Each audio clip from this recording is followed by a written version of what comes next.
1, 2. Good afternoon, race fans. Welcome to the 30th annual APC Autumn Colors Classic presented by Toronto Motorama Custom Car and Motorsports Expo.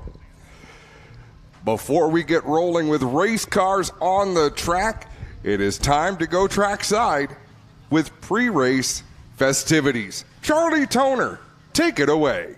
Thanks, Adam, as we get set to go for the 30th annual Autumn Colors Classic. That's right, it's the Super Bowl of short track racing in Canada, here at Canada's toughest third-mile oval. Make sure you check out our website if you want to know more about the track at peterboroughspeedway.com.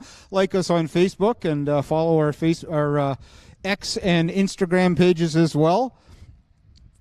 Couple of descriptions as to some of the races of note that are coming up tonight or today. The Mini Stock 67 is in memory of Melissa Bullen and Matt Spence for the Mini Stocks, brought to you by Switch Tire. The Electric City 167. Peterborough is the first Canadian city with electric street lights, and we went 167 laps because the track first opened in 1967. So hence the Electric City 167.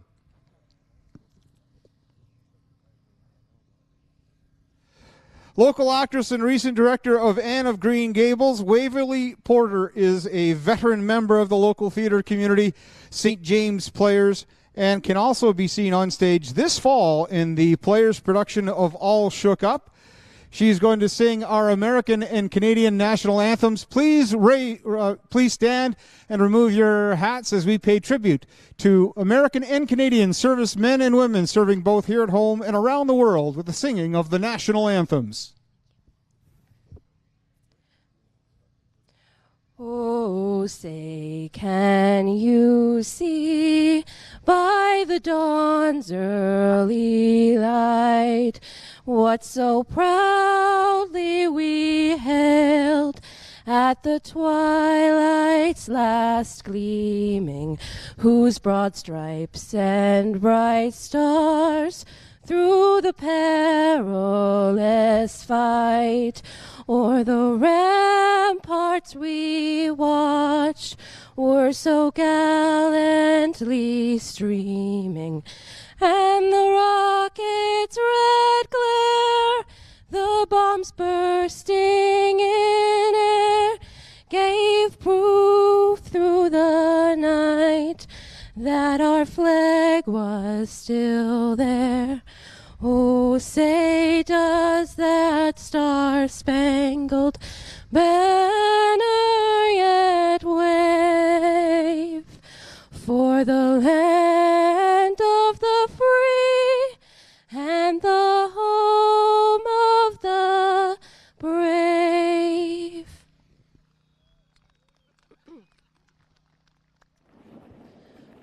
Oh, Canada, our home and native land, true patriot love in all of us commend. With glowing hearts we see thee rise, the true North strong and free. From far and wide, O Canada, we stand on guard for thee. God keep our land glorious and free. O Canada, we stand on guard for thee. O Canada, we stand on guard for thee. Thank you. Here's JP, owner and promoter of Peterborough Speedway, with a few words. Just want to thank everybody for their support in coming out this weekend. We've defied weather for quite a few days now. Today looks a little more challenging. But just want to thank everybody for hanging in here, coming out to take part of the 30th running of the APC Autumn Colors Classic. We're going to do everything in our power to get this show in today. If for some reason we do get into rain that we cannot get the track back. We will be. Tomorrow's an option. Next week's an option. Just keep an eye on social media and our website. But hold on your tickets and wristbands. But we're going to give you some great racing, and we're going to work extremely hard to pull that off. And big round of applause to all the staff and volunteers that helped me to put this show on, and the racers that came out here to put a show on. All right, back up to you in the booth, Adam. JP said it best. The people who have worked so hard this weekend, the campground was jam-packed with people who were optimistically wondering, I don't know what the best phrase is to use for that. There was not a chance we were going to get racing in Friday. There was a small chance we'd get it in yesterday, and really everything went off relatively without a hitch. Friday, everything went almost exactly to schedule, which is unheard of in any kind of racing, regardless of the weather. So people have done a great job. The teams have done a great job. There's been some carnage on the racetrack, and teams have gone to work. They've gone to work to help each other. There have been parts going from one pit area to the next, keeping people on the track. What do we have on tap for today? We've got a B main for the bone stocks. And then it is all feature events. The mini stocks, the late models, the hot rods, the legends, the bone stock feature, the Oscar modifieds, and ultimately the super stock 50-lap feature event. Doing some quick math, 210, 377, and now it gets difficult, 444 laps of feature racing action today, plus a 20-lap B main. And there is maybe a 40% chance that I got that math right, but hey, it sounded pretty good. I'm going to be joined this afternoon. I'm Adam Ross, Brendan Doherty, Charlie Toner, Ben Hodgson.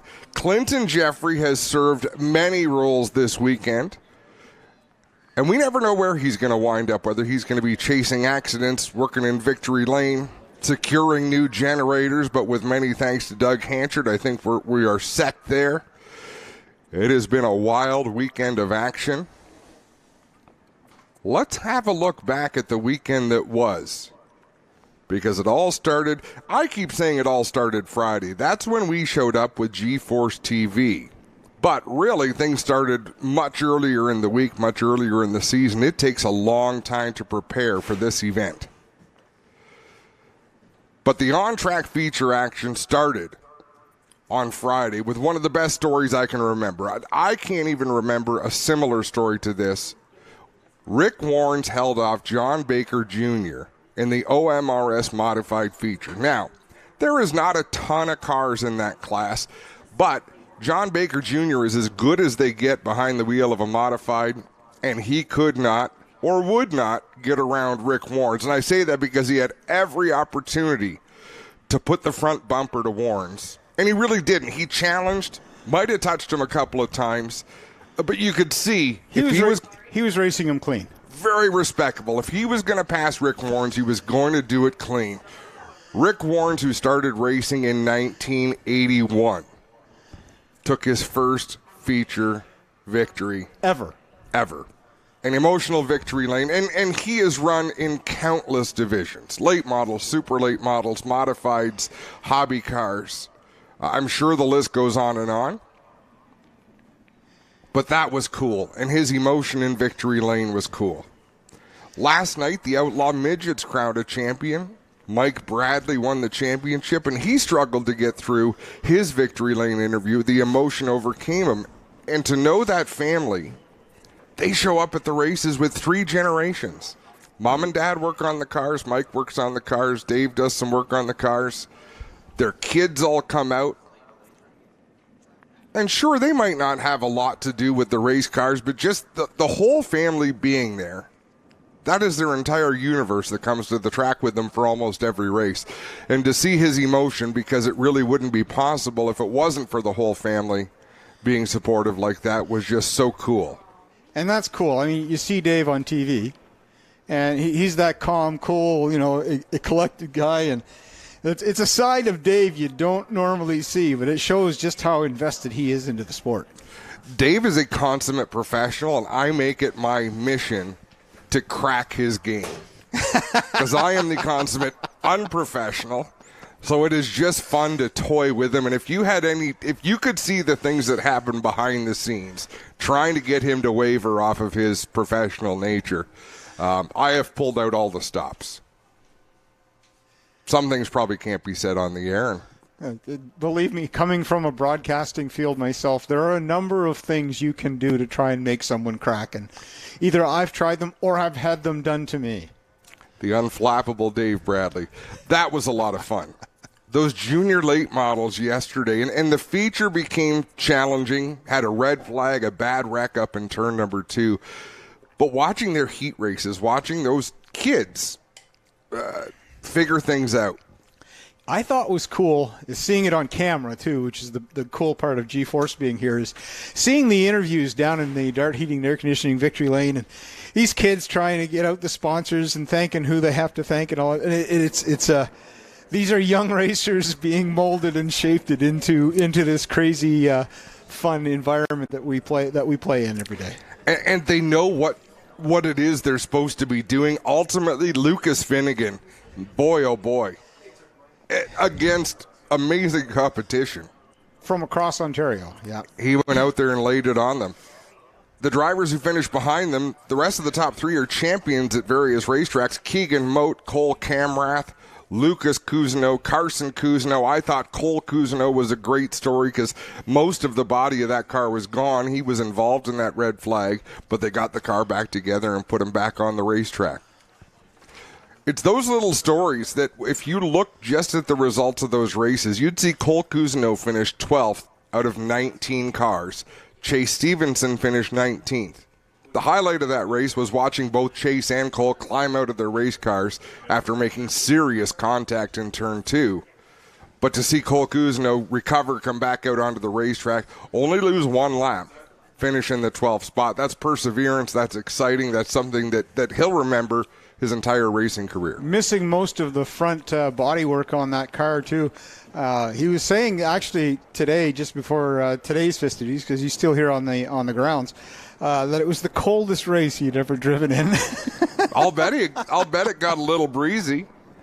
And then the Legends feature comes out, and it got shortened last night. The drivers had decided the track had gone away, and I think some of the drivers might have been duped.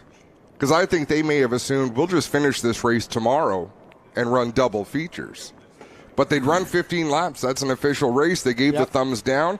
Gives the win to Josh Hicks, driver from Hampton, Georgia, who comes up here to drive Kevin Foisey's equipment. And how about that? Has there ever been a winner at the Autumn Colors history from Georgia? I don't know from Georgia, but there has been a win, I believe, in the Legend Series from an American driver. I'm just not 100% sure where. I thought it was Michigan or New York. But there has been the American drivers that have won up here. That's quite possible. Other stories, great showing from the Oscar Hot Rods. Always a popular division. Some great names in that class. We're going to see their feature event here today. They're going to crown a champion. Jason Keene, who's a meticulously prepared number 18 Oscar Modified. It died. Well, I shouldn't say it's dead. It's going to need a lot of love this offseason. He got into some oil put down by Chad Strawn when Strawn had a clutch issue that pierced the transmission, lost his transmission fluid. Nothing Jason Keene could do. Clobbered the wall, and that car was far too damaged. There's nothing worse to put down on the track than gear oil. No, there's nothing you can do when you get into that. It's over. You just basically look to see where you're about to hit and hope it doesn't hurt too much. Make sure it wasn't the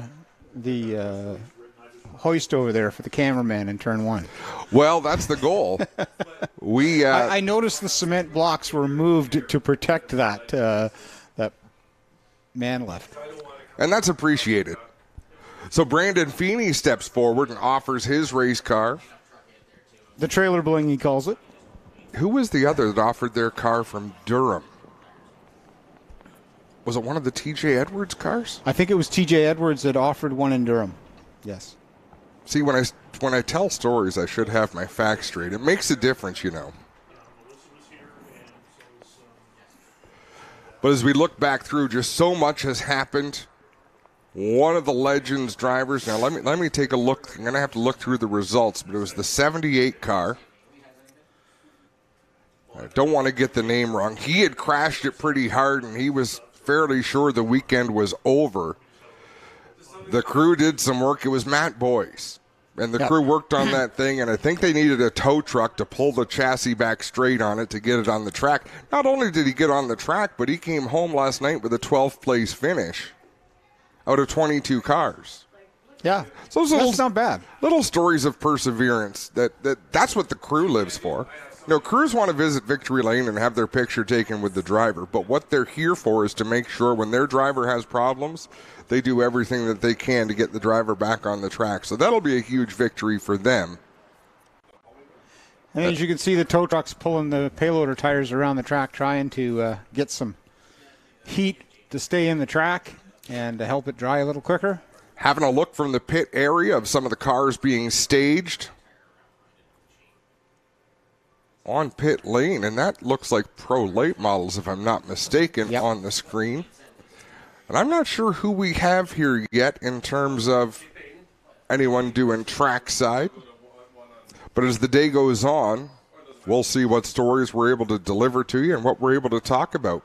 While we've got an opportunity, let's talk about one of the presenting sponsors of this event. Well, the presenting sponsor, Toronto Motorama Custom Car and Motorsports Expo, March 8th, 9th, and 10th, 2024. So this event is the one that closes out a race season, and Motorama is unofficially the event that kicks off every race season here in Ontario. Basically, that's the month that everybody thinks, you know, they've been thinking all winter, I don't want to do this again this year. Then Motorama comes and it lights the fire under everybody, and he goes, yeah, okay, when do we start? I'm not going to speak for all race teams, but usually the NASCAR finale is the weekend you think, I should really unload the race car. You know, I should really go out and look at it. And then the Daytona 500 is, shoot, I wish I had started working on the car already. We better get out there and get at it. And then Motorama's like, holy moly. Yeah. The snow's going to melt, and we've got to be ready. Most race teams are much better than that, but there's one or two that use those unofficial timelines. I know of some drivers that have booked their car for the Motorama show and haven't pulled it out of the trailer until about 2 days before the show. Well, look at Dan Price, the Cowboy. Well, that sat in the field for 5 years. 5 years that car sat in the field. He dusted off in the last month, and he's been out here playing with a car that is a handful. Like, that thing has been wicked loose, but he's able to handle it. I told him it always looked a lot better when he had that big wing on it for that race down in Michigan. He's had some funky creations. That fella has lived. So you can see them pulling tires behind tow trucks out here, and the way to know they're making progress is when there's no rooster tails coming off the tires, but there's smoke coming off the tires. Smoke is good, rooster tails is bad.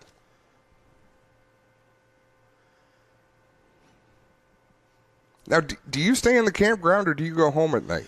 I live close enough that I can go home at night. I used to stay in the campground, and now I've gotten older. Friday night was a good time. I missed the wedding between Sean Chenoweth and Amanda Lee Mix that did not happen. But I think we were down there somewhere around 2 in the morning, and there might not have been a wedding, but there was definitely a celebration down there in that area. And people having a great time. It's been a beautiful weekend. Yeah. It's been comfortable to walk around at night. You don't really need a coat. I had one on, but I'm a bit of a softie. You just never know what you're going to get with weather in this part of the world in October. There's always a few stories that come out of every Autumn Colors. I think we should take donations all around the facility and send out whatever bone stocks want to go out and race on this track as it is right now. You're racing for Well, whatever. it is a B main. No. The B main is for a very serious race to happen this afternoon. Take a collection. All the money goes to the winner. The track is what it is. Go out there and hammer down. When it comes to bad ideas, I've got lots of them, Charlie, and I'm not shy to share them. We could go enduro rules. No cautions. No caution. This is green flag, red flag. That's it.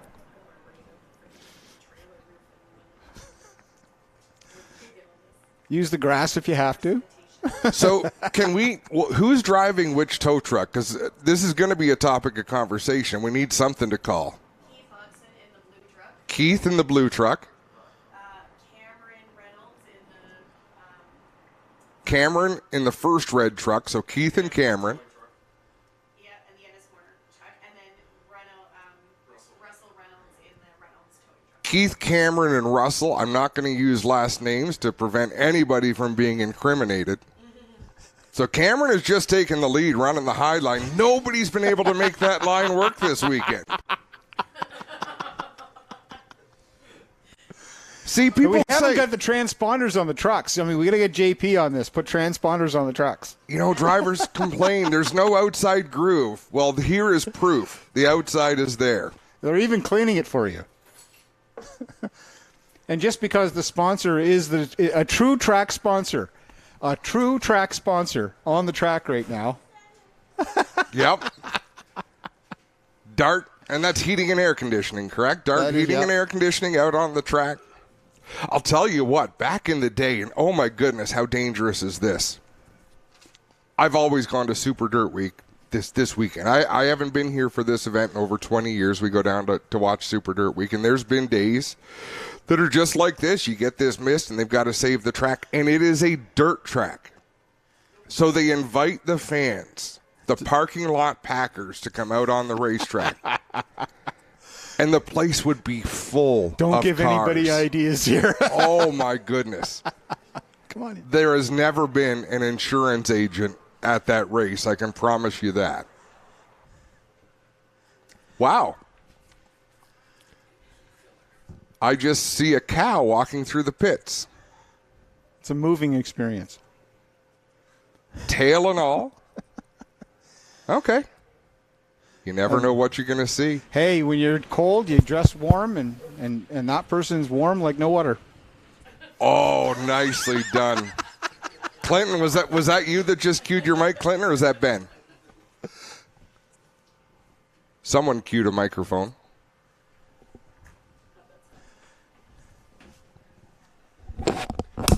You're going to tell me a story. You're going to tell me the story of Daytona Bob, aren't you? Yes. Let's put this headset on. Daytona Bob Feeney. Get that right in front of your mouth there, sir. Where does this nickname come from? It's a long story. I go back a long time. We got time. 40 years in the racing. 1990, my good friend Peter Gibbons asked me to come to Daytona when he tried to qualify in the Busch Series. Right. So I went down to crew his car, and he missed by 1/100th of a second to qualify for the car. Very disappointing. We could have qualified. Hendricks came over and said, "We will lease you an engine that will guarantee you'll get in the field. It'll only cost you $10,000." The race paid $8,000. Yeah. So we did. And Peter was a businessman. What people may not know about Peter Gibbons was eventually in his career it became an occupation. Yes. So you didn't go to the racetrack to lose money. No. What we did do, we packed up the car. We went down to the hotel where we were staying. We ripped it apart in the parking lot, 6 o'clock in the morning. We put the other engine in. We went over to New Smyrna, and we beat the doors down over there. So it was a really good week and a half down there. So I come home, and you may recall photos by Betty. Yes. Betty traveled everywhere, and Betty categorized everything that we did. I came home that spring, I bought a new van to pull my late model around. Problem with the van was there was no lettering on it. And Betty said, well, you got to put something on the side of the car, like people, got to recognize you. Went over to my sign guy, and when I picked the van up, on both doors, it said world famous Daytona Bob on the van. And, I drove around the province. We went to Michigan, did some racing down there, and it drew a crowd. It was the biggest publicity thing we ever did, and I've always been one to do show cars and more than just racing. We went down there. People would flock to the truck to see who this guy was. I was a nobody. And so that's how the name... But not at all. That's the fun thing about... Everybody has heard of Daytona nicknames. And everybody in the sport is somebody. That's the fun thing, Bob. Everybody is somebody. And as I say, I've enjoyed it. This year we're celebrating 40 years of racing. I've raced cars in every possible division, multiple cars. I've had drivers in my cars, but we're still at it. We're still supporting the sport. I think it's one of the greatest sports in the world. I now have 2 granddaughters that are 6. They're looking at junior late models. We got to buy 2 of those next year, and we'll be here. You better take them to Daytona so they can have nicknames too. We're going to take them to Daytona. Awesome. Daytona Bob. Thank you. Thank you for stopping by. Always a pleasure to see you. Clinton Jeffrey, what are you up to?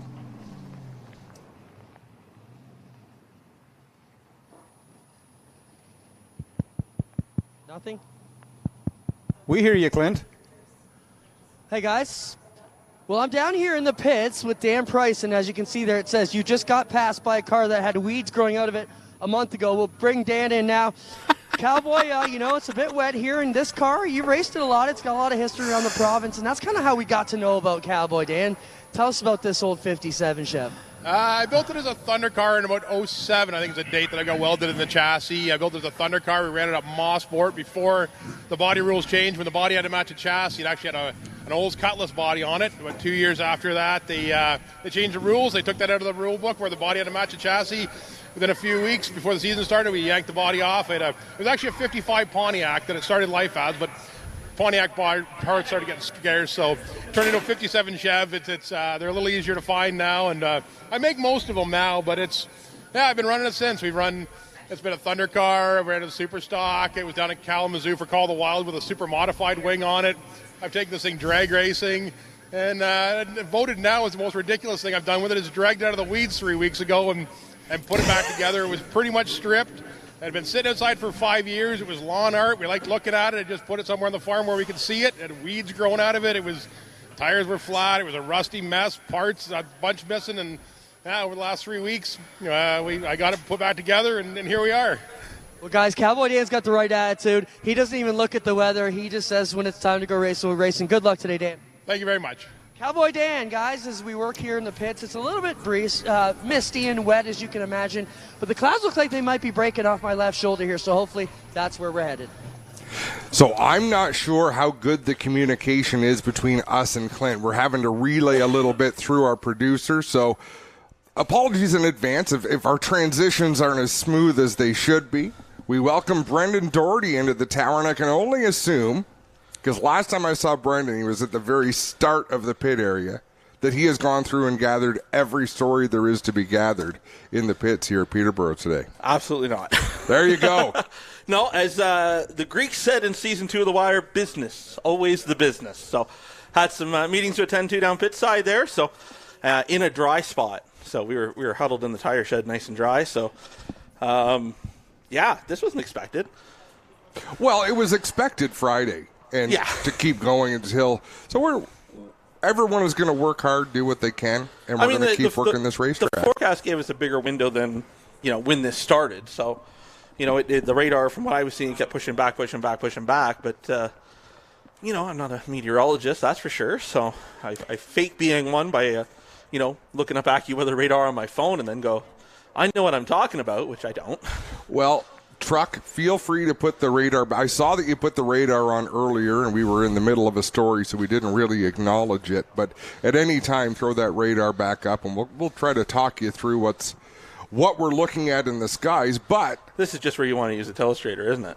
A little bit. It's been sitting there black all day long, but the weather people, my offer still stands. $50 to the first person who can put a pie in the face of a weather person while they're on the air, which I think I could go to jail for, but that's worth it.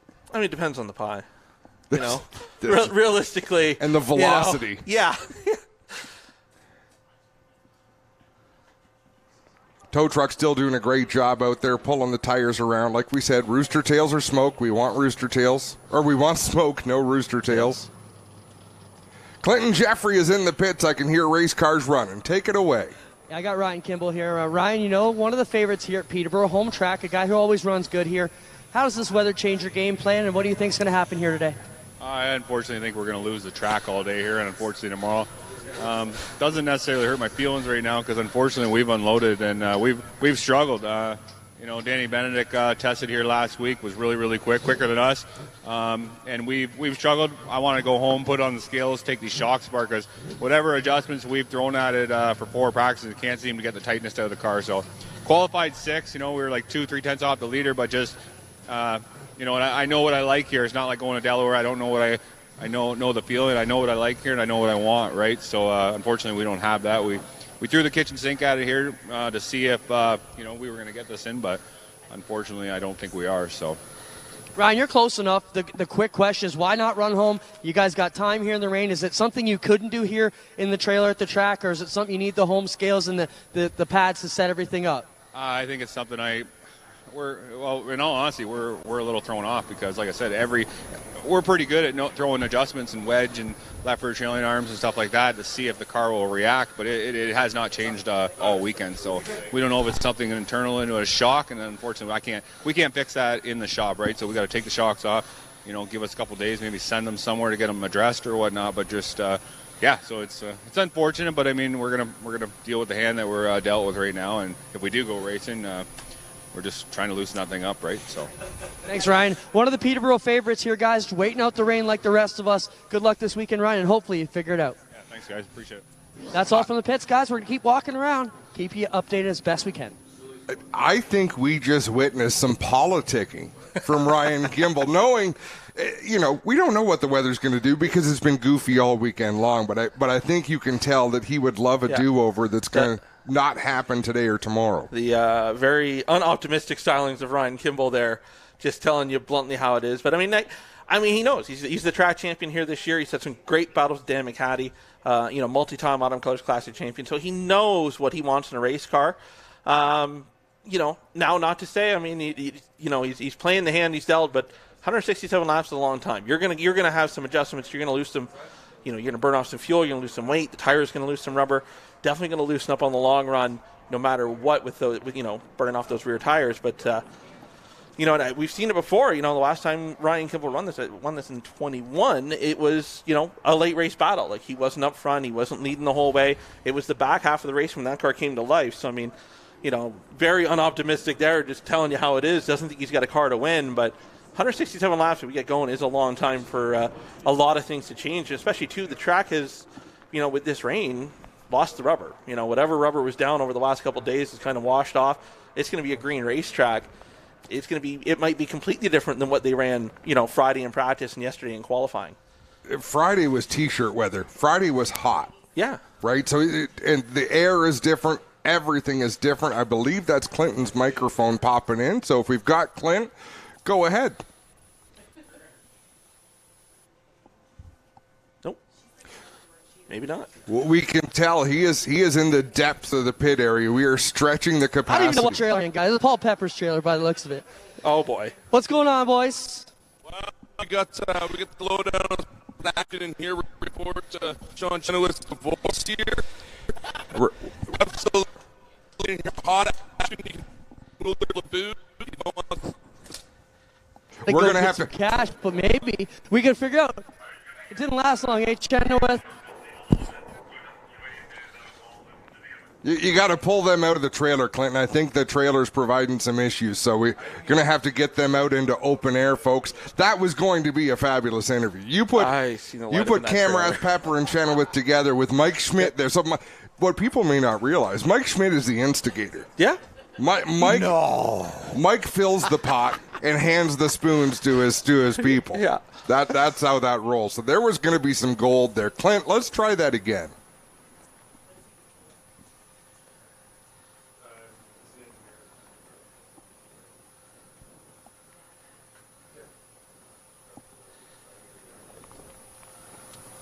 It's that awkward silence where you know. Sorry, Adam, it's down here. It's tough to hear you. Sounds better already. Back in the backside here, but yeah, everybody's just trying to stay dry, figure out what we're going to have here today. So I'm hopeful, but still going to miss the here. So we're a fair way away from it, but we'll keep chasing.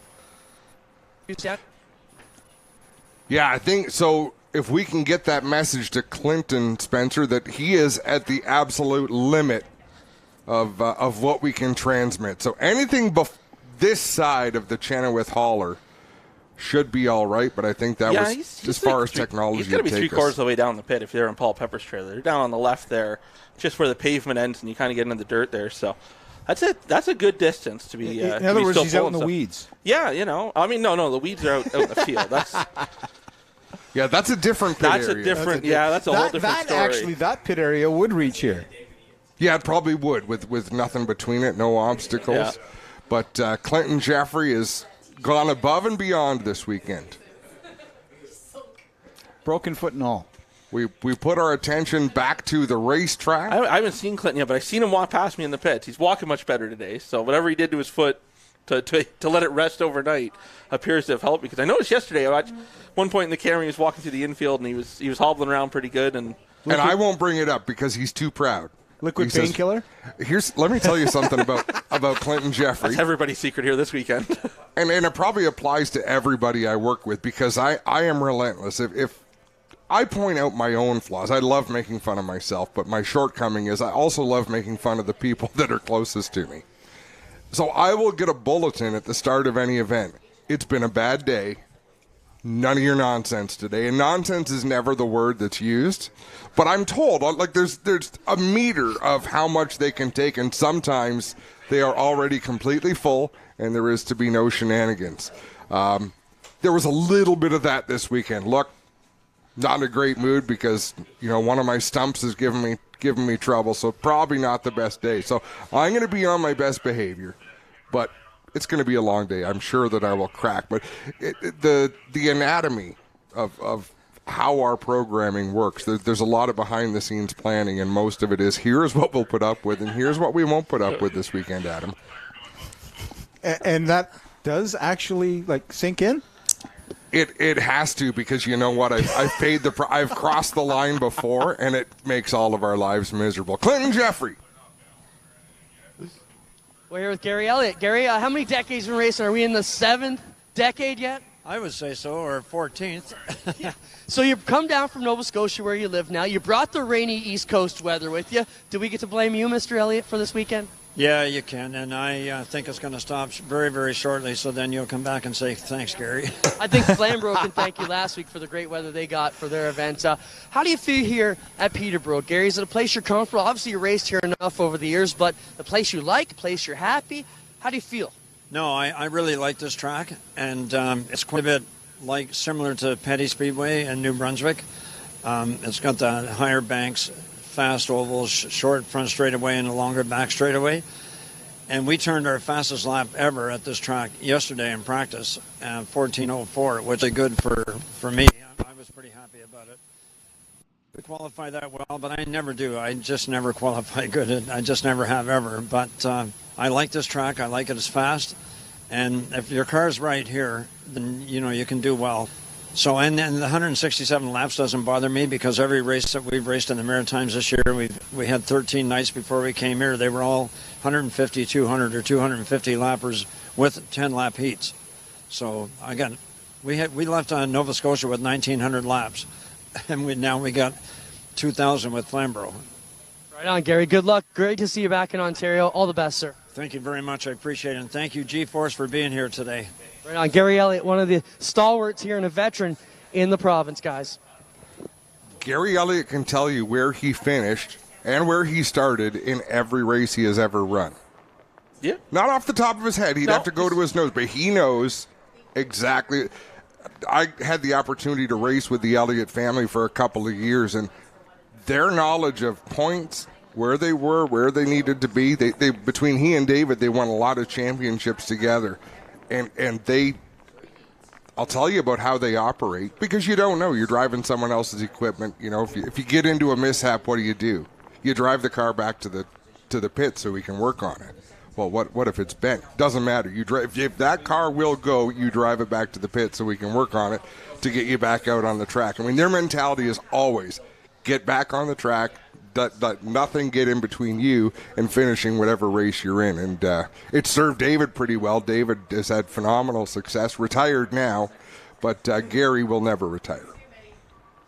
No, he's kind of one of those personalities in racing in Canada. I mean, he's a Hall of Famer, too. I mean, just the personality that he brings to any track he races in Canada, it's always excitement. It's always excitement. And hats off to the panel, the board, whatever you want to call it, with the Canadian Motorsport Hall of Fame, because that is a Hall of Fame career. Where I come from, that kind of dedication for that number of decades deserves to be rewarded.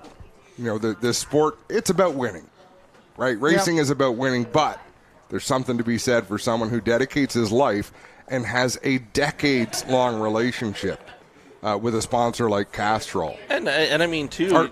Quaker State. I'm thinking DJ Kennington and got my oil company mixed But I mean, up. too, I mean, not just that, not just as a racer, but I mean, you know, I'm pretty sure he had a turn as president with the Vintage Modified Club, treasurer, things like that. I believe before he went down east, he was involved, on the board of directors with Oscar when they were still a club-run series. So, I mean, not just as a racer, racing and giving back, he has done things behind the scenes as well to help, each series that he's run with.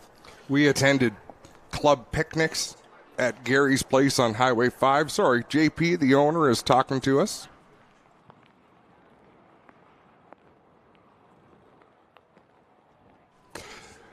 Mother Nature is winning right now, folks, so we're going to bring the equipment off the racetrack.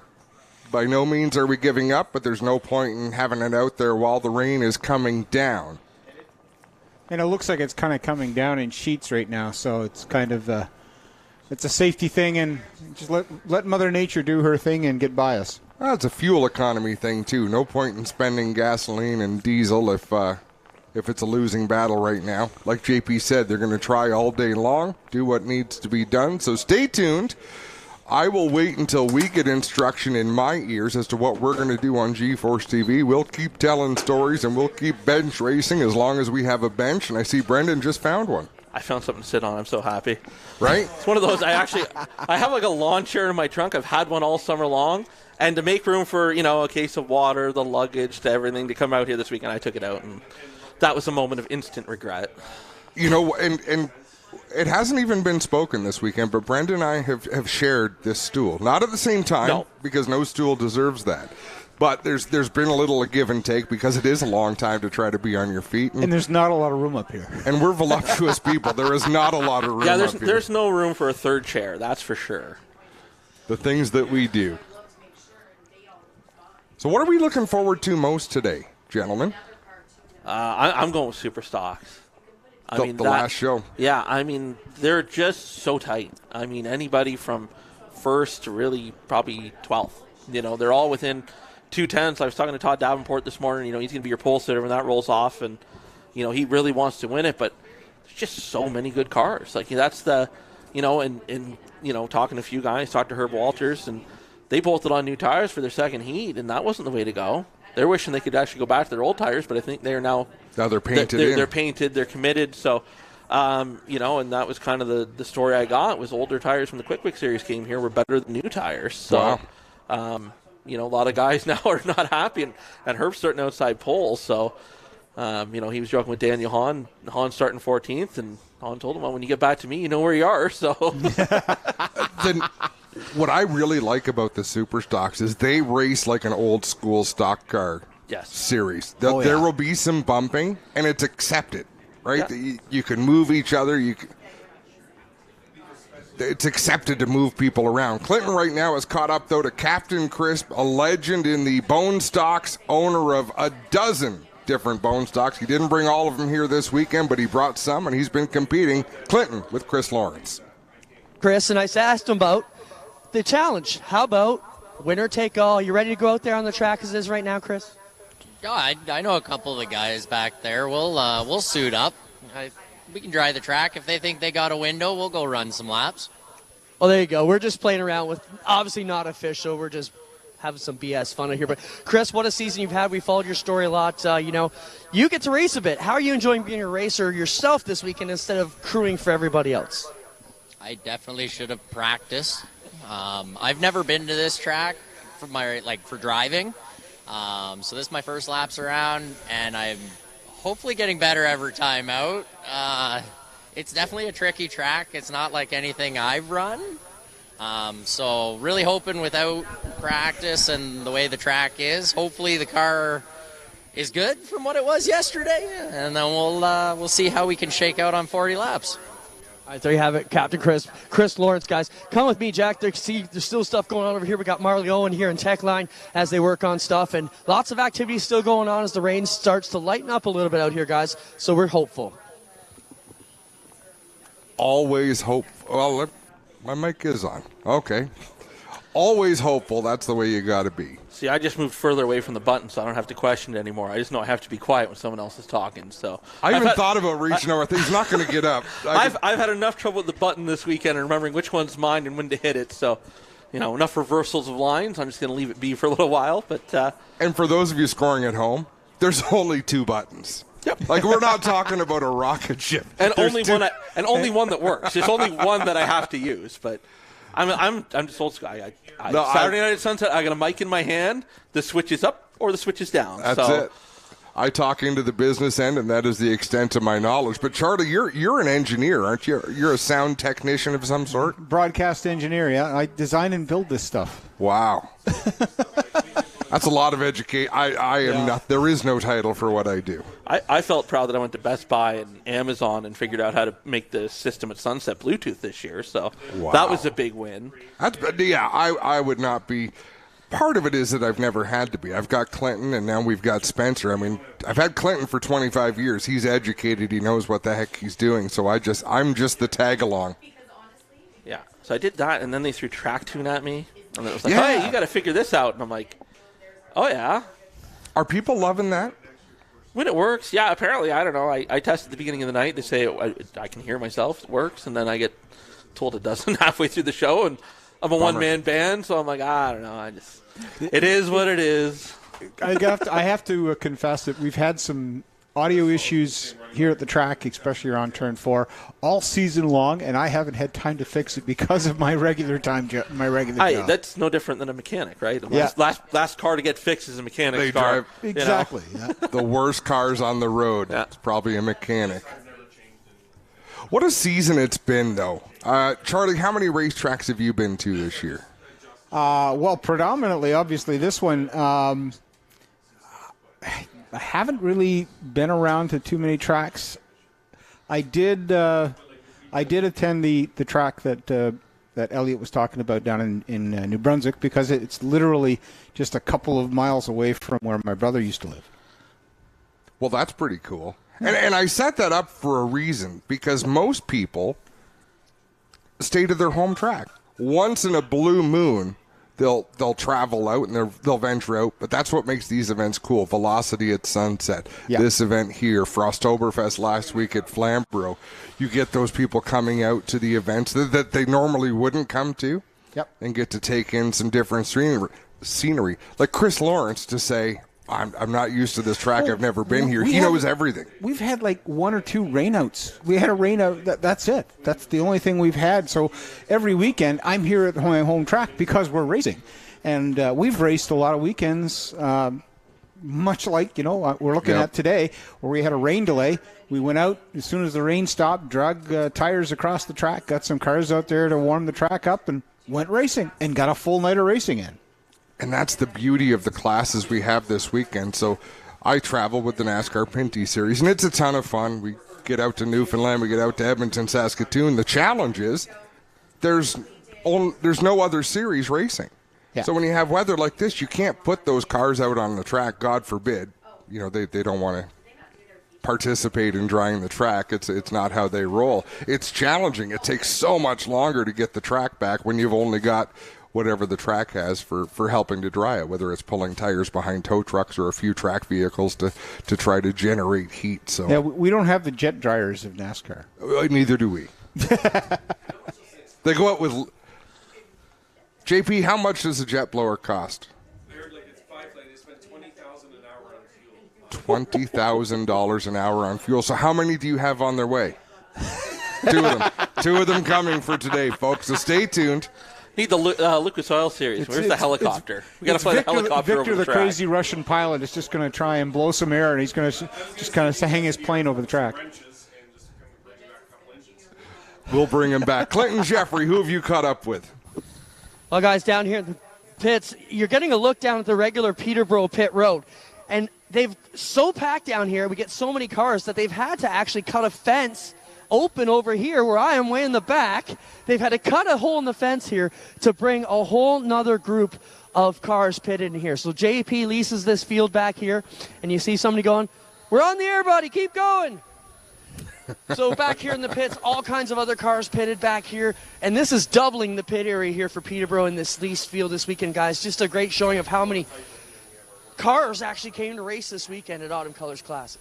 There are bone stocks, super stocks, modifieds, legends. You know, I don't think there's any late models down there. No, not this year. But every other division has representation in the overflow. Stocks, outlaw midgets, legends are out there.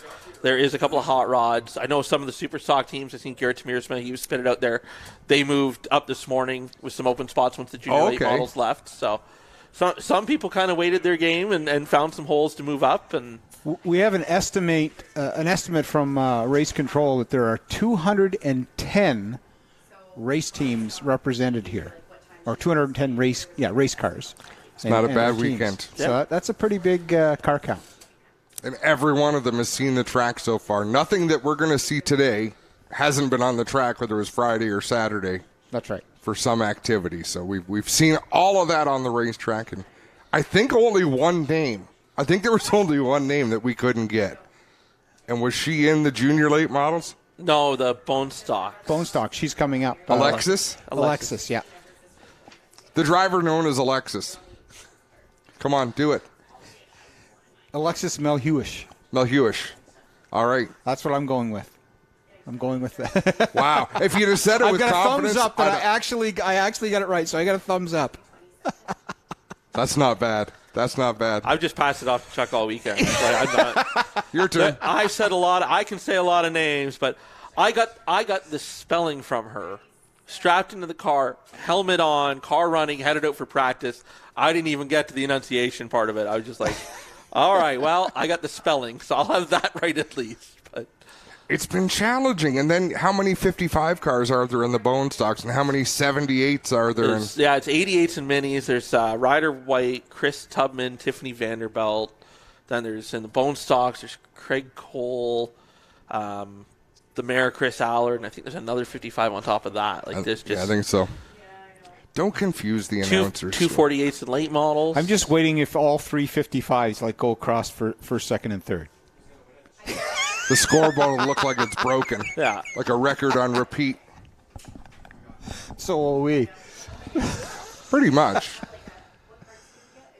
Thankfully, we have a scoring system. Clinton Jeffrey has just fired up his microphone again. Let's see who he's caught up with. I got Billy Zardo. Billy, how are you feeling here? Obviously, it's a wet day. How do you feel about your car before the weather came? Were you having a good run in your late model? Yeah, the car feels pretty good.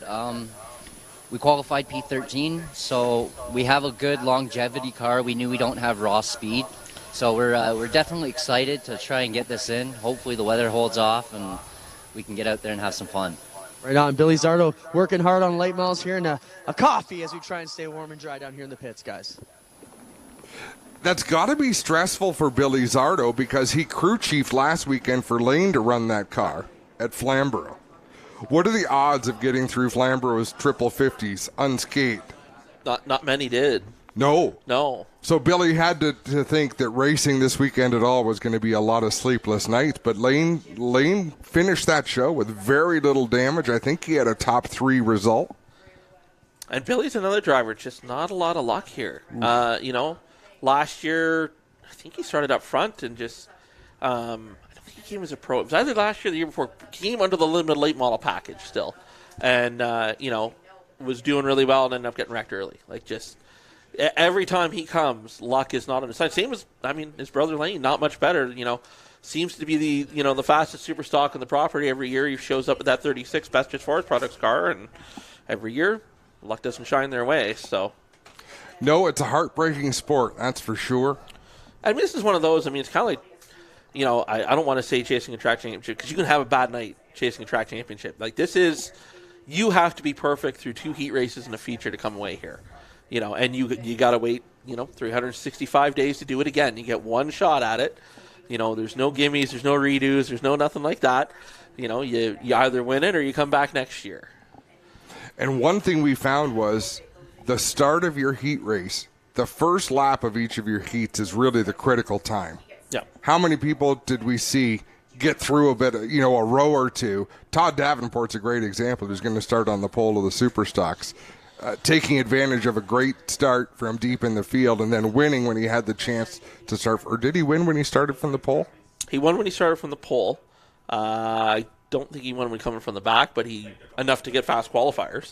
So you charge through that, but watching what happens to people on those opening laps, it's either going to help you or really hurt you. Poor Wally Wilson getting punted up on Friday night, losing a couple of spots in the start of his heat, and that sets the tone for your entire weekend. Who knows any good jokes? I don't know. We're running out of stories to tell here. What's the difference between a hippo and a Zippo? Oh, a Zippo is a little lighter. I like that one.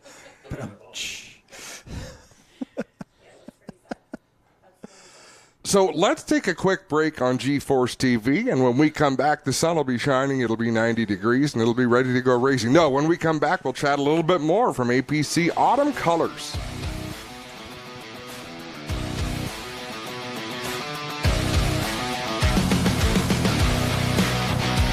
Tiffany Gate Fresh Gourmet. Our savory potato sides can be prepared any way you like. Serve warm or chilled, as a main or as a side. Tiffany Gate Fresh Gourmet. Create your way to great taste. You're so tasty. Drive me crazy. Ain't nothing I can do. Rev up your engines and get ready for some high-octane action. G-Force TV is your one-stop destination for all the best racing action across Ontario. With free live coverage of the APC Series, Bushwick and Speedway, Southern Ontario Sprints, and much more. You won't miss a single moment of the excitement. Whether you're a diehard fan or a casual viewer, G-Force TV has everything you need to stay up to date on the latest racing news and events. Head to our website at gforcetv.net and start watching today. Custom boat, RV, or camper mattresses made for your comfort at Best Way Bedding. Odd shapes, any size, made in St. Catharines with Canadian components. Best Way Bedding. Mattresses for boats and RVs. Visit our showroom or see us online. Early man discovered fire, but Quick Quick perfected fire.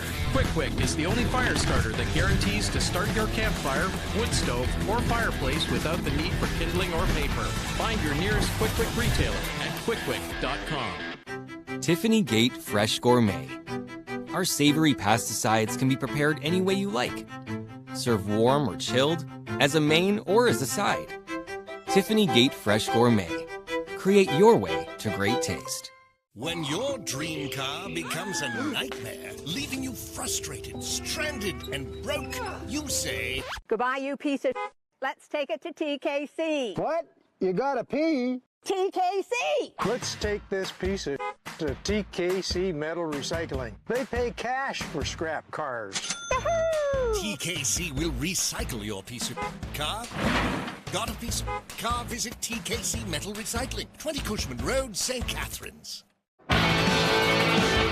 Well, good evening, everybody. Welcome to our weekly race chat. Adam Ross and Clinton Jeffrey are live and interactive every Tuesday night. Rivals Race Chat is your home for race discussion, debate, news, interviews, and more. They'll even take your questions and comments live on the air and talk to some of the newsmakers each week. Tune in every Tuesday night at 8 p.m. on GeForce TV.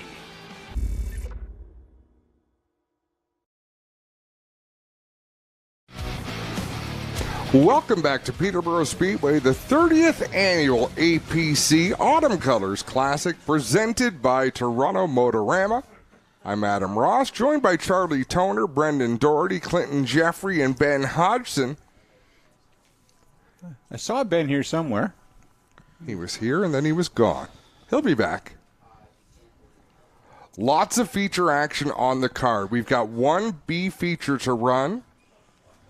And I believe most of the cars in that bone stock B feature qualify.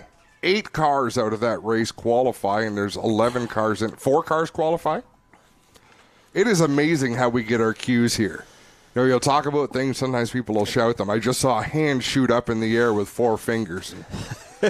Good enough. 4 transfer. Something, you get text messages, you get hand signals. Usually when someone raises their hand to me with fingers up, it's just one finger. Don't know why. Not sure. Usually on the 401. Yeah, that too. That too. So we've got the bone stock B feature, and then it's going to be all main events. I think the mini stock feature is going to be fun as well. A lot of good cars from a lot of different racetracks. Yeah, I mean, Doug Butler starting up front with Nolan Gould. I mean, that's going to be a good front row. You know, Ryan Babin missed the first heat race, swapped the motor, got a mid-pack starting spot, but that car's fast. Won a heat race last night to, you know, try to rebound as best he could after, you know, pulling off after the first heat. So Ryan Babin, he's a past Autumn Colors champion here too at Peterborough. So this is not a guy that, you know, is just coming off of, you know, a long vacation from racing. He's always been involved in racing. He's either building cars, testing them, helping setting them up for other drivers, and decided to jump back behind the wheel of a car this year. Let's have a look at the Junior Late Model Feature event while we wait for Mother Nature to cut us some slack here on this Autumn Colors Classic Sunday afternoon. Let's watch the Junior Late Model Feature that was run last night here at Peterborough Speedway. And then I'm trying to believe that would be the 8 machine of Grayson McKinn's, the Edwards Property Maintenance, High Spot Farms, Thomas Contracting, Wallet Art Entry, and rounding out the field will be the 2 machine of Lakeland Junkin, the Kirk Norris Desjardins Insurance, Ennismore Automotive Repair number 2 ride. That is your lineup for the Junior Late Models, and they are racing for over $6,000 in purse money. Overall purse for $6,000 for the Junior Late Models, courtesy of all the businesses. Peterborough Speedway wants to thank everybody that has stepped up to support this event, as well as their pair of stands on the line, Junior Late Model stands, courtesy of 2 Speed Motorsports. So thank you to each and every business, every individual that has stepped up to support these young kids. $6,000 in the purse for the Junior Late Models. Incredible to see. So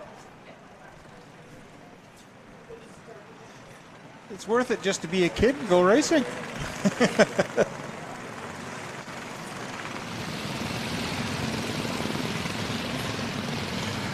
These will be the best times. I mean, you go back, talk to anybody who started racing in karts or quarter midgets, or it's the best racing you'll ever have. It's the most fun you'll ever have, and you spend the rest of your life chasing that high. yeah, so where it all starts, where do we get them hooked?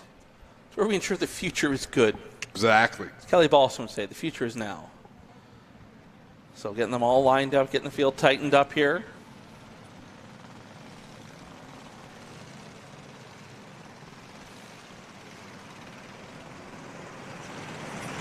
"19 cars in the field. This is the largest field of junior late models that this track has ever seen. I think it's the largest group of junior late models I've seen in Ontario, but I could be wrong on that. I know Sunset has a great crew. Yeah, it's hard to say. That Delaware has had a long-running series, and I don't know how many they were getting in their heyday. Grand Bend, Full Throttle. Full Throttle's got a lot. They do very well with the junior lates and mini trucks out there. That's the nice thing is all of these tracks are running programs. And I mean, a few years ago, a lot of them weren't. I mean, Peterborough didn't have it. Sunset didn't have it. They've been added to Frosttoberfest at Flamborough to get to showcase out there. So a lot of good things for the junior late models field picking up the pace. Kuzno down over the curb in 3 and 4, trying to come up to speed. Finnegan going to get the jump on the high side of the racetrack. Sure that hurt Cole Kuzno on the 14 machine. Trying to get up to speed. That's going to Finnegan get out front. 51 machine, a camera slides to second. Here comes Moat looking to the outside of the 14, down the back straightaway, heading towards turn number 3. 3 cars wide, down in 3 wide. Everyone able to come through there. The 12 machine Lots of of Lucas Kuzno. Lots of room. Off the inside of Beatty and Ethan Mallon there. Everyone able to get it going straight. Everyone given a little bit of room and they need be. 20 laps the distance in this one. There's going to be a lot of traffic, a lot of opportunity for these drivers to close up ground, and a lot of decisions that the race leader is going to have to make. And that's ultimately what settled it last year and allowed Adam Corey to get past Jake Spencer Walt to score the win. Was lap traffic. It was a deciding factor last year, so we'll have to see what happens here. Finnegan out in front, but Camerath not too far behind, but 3-4 car lengths back off the rear bumper of the Kawartha Outdoor Decor 26 machine. They work through lap traffic, but me and Ford a lap down. Finnegan very smooth though, run around the bottom of the racetrack. Finnegan's able to make a ton of speed running right around the bottom. Watch Camerath from the wall down to the bottom of the track. He'll come off at turn number 4, come right back out to the wall again. It should be a faster line than what Finnegan's running. Finnegan's able to keep that car really efficient. Yeah. Finnegan has a lot more laps. Oh no! Hard one up in turn number 2. hit. Big contact. That's going to bring out a red flag. Cole Kuzno and then Chase Stevenson came along and cleaned him out. The safety crew is on their way. Couple of hard impacts there as they go and check on these drivers. And that was Cole Kuzno.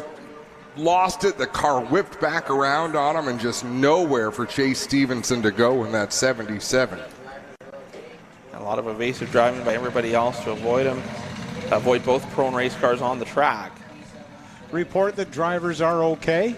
I did hear that from one of the race directors down front. Look at the torn up race car of Cole Kuzno.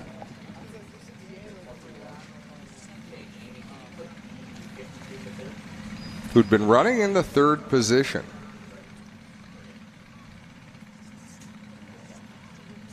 Just get over those bumps, and once these cars, no suspension. It's like a basketball, just with momentum, though. Like I always compare it to a basketball.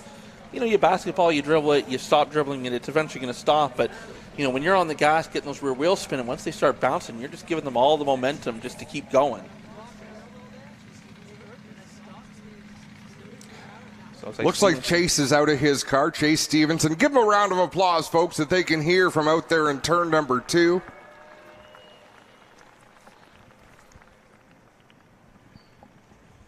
It's okay, guys. Just so you know, this race is 20 laps or 20 minutes. This race is 20 laps or 20 minutes. We just heard from JP.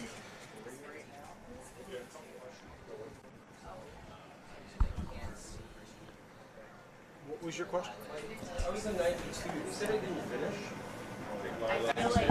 Have yet to see Cole. No, I think that's Cole Kuzno walking around his car right now. So he's out of his car as well. But it was adjusted. I went 2 back for some reason. Might have been your transponder. Anyway, it was corrected by the manual score. So they'll remove one of the cars off the racing surface. That's the Stevenson 77. Well, the body. The car's Oh, is that just the body? Just body. The tow truck will do the rest of the work. But it's easier just to, as I've learned this year, it's just easier to remove the body off the car, and then they can loop around the roll cage and just lift up the car. I think it's just 4 of those hood pins, and they can lift the body right off. Tough way to end their night.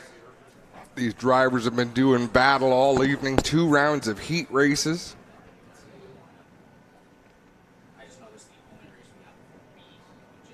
Let's take a quick break here on GeForce TV. When we come back, it'll be time to resume the Junior Late Model Feature event here at the Autumn Colors Classic.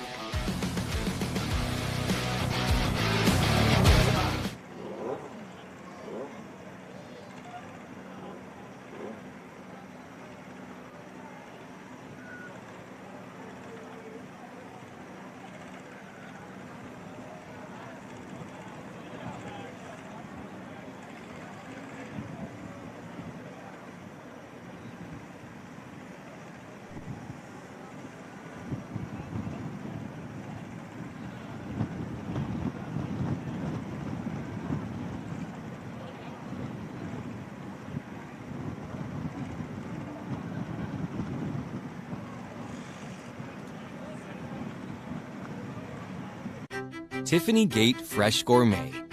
Our savory potato sides can be prepared any way you like. Serve warm or chilled, as a main or as a side. Tiffany Gate Fresh Gourmet. Create your way to great taste.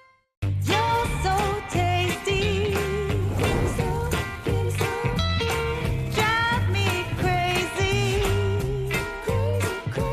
Ain't nothing I can do. Rev up your engines and get ready for some high-octane action. GeForce TV is your one-stop destination for all the best racing action across Ontario. With free live coverage of the APC Series, Bushwick and Speedway, Southern Ontario Sprints, and much more. You won't miss a single moment of the excitement. Whether you're a diehard fan or a casual viewer, GeForce TV has everything you need to stay up to date on the latest racing news and events. Head to our website at geforcetv.net and start watching today.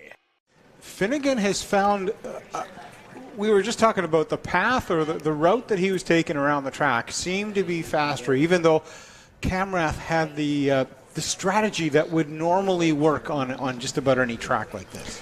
You want to take the shortest way around the track that doesn't scrub off speed. Right? Yes. So whatever that works out to, and watching Cole Camrath, that looks like a faster line, but Lucas Finnegan is turning faster laps and not using as much real estate, so it's been a good one to watch. And now with Cole Kuzma out of the equation, we'll see what Keegan Moe can do here on the restart. Yeah, I don't think this is going to be a 2-car battle as this race goes on. No, the Cole Cousineau and Keegan Moe, Chase Stevenson, although Chase Stevenson, I believe, was one of the... Cole and Chase are gone. They were involved in that accident. So field doubled up down the back straightaway. We'll tighten the field up. Looks like cleanup is complete. Dart heating and air conditioning cleanup crew done all the work over in turn number 2. Looking at some of the lap times of Cole Camrath and Lucas Finnegan down in the high 18s. That is some pretty impressive speed. It really is. Put your foot to the floor and hang on tight.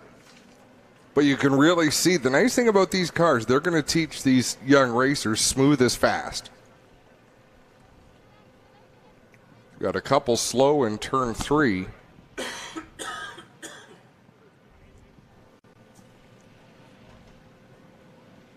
we've had a couple stopped over there. I'm going to say one is probably stopped. One is just not knowing to go around him. I'm going to guess looks like trouble possibly on the 0-8. Chase Kuzma, the Coastal Meeting and AC Ream Racing, Todd DeLisle Racing. Somebody please buy that cleanup crew. Buy them all cheeseburgers. They've earned it. They all just stayed on the truck to get there at the same time. I mean, chasing the truck is a very interesting strategy. It's a pride factor. Although I think it's a pride factor because there have been a number of times when they've beat the truck to the accident. Actually, most of tonight they have beat the truck to the accident. Now that poor fella, he needs to ride in the truck. He's late to the dance. I didn't see him come out of the Johnny on the spot there. I'm speculating. Maybe he didn't get the invitation in time. Looks like the tow truck going to be needed once again. So I headed over to the 08 of Chase Kuzno. So something broke on the 08 machine.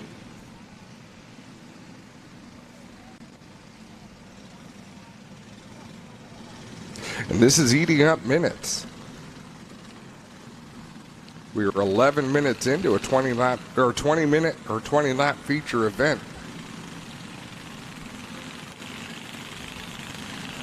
Oh, now they've got it seemingly fired up. So I did the math.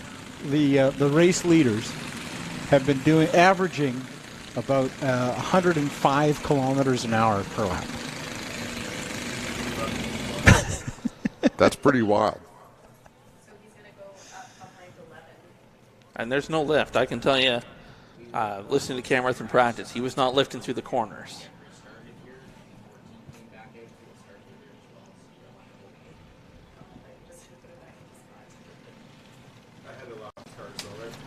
It's kind of a mind melt when you watch them coming down in front of us, a full field of them.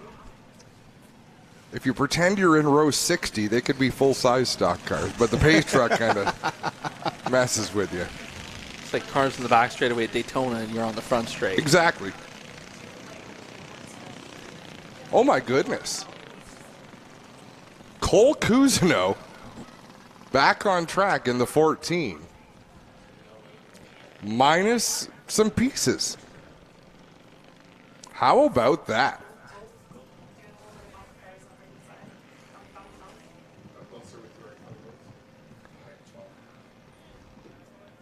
Look at that. That actually looks like Days of Thunder now. And looks like more problems for the 08 of Chase Kuzno. He is stopped on the front straightaway. Oh. Cole Kuzno going back off into the pits. I was going to say, don't hit the pace truck, no matter what the crew chase is. You're not wrong. So they're going to pop the trunk lid off again and try to get this car fired up. And the slow pace lap could be causing some headaches.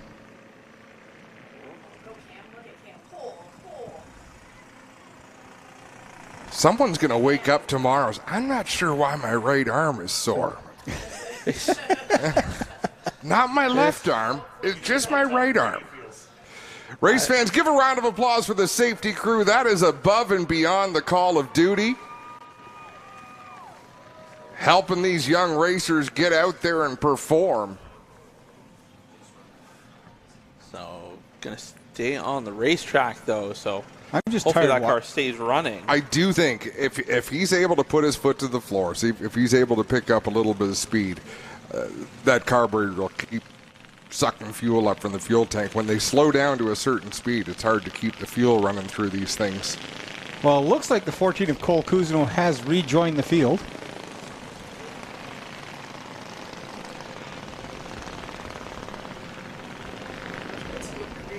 This is where you just pull the pace truck off. It does look like a cold trickle car right now.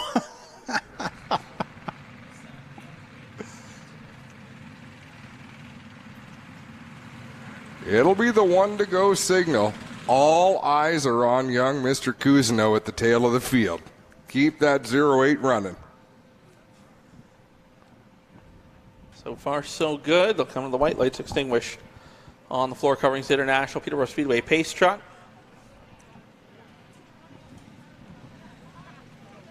Lucas Finnegan going to lead them back to green. Cole Camrath on the outside of row number 1.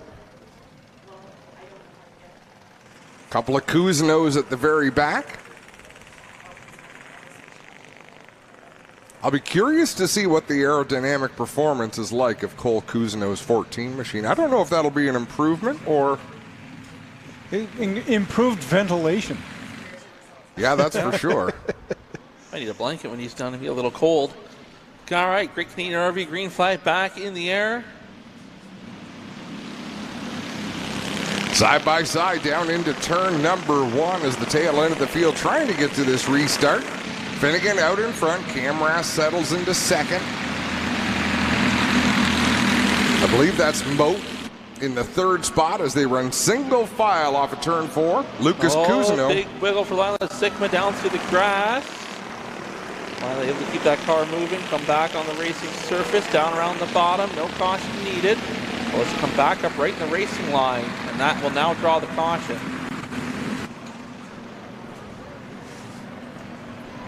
And we got trouble. Ethan Mallon not getting the memo. The caution was out, getting on the brakes sideways into the back of Camera's 51 machine.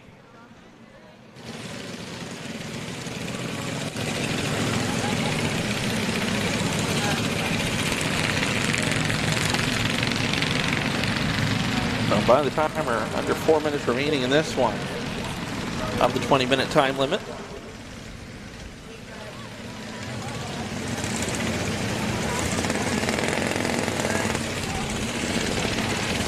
After this, though, I believe it'll be the Trailers Plus Canadian Legend cards for their first feature of the weekend.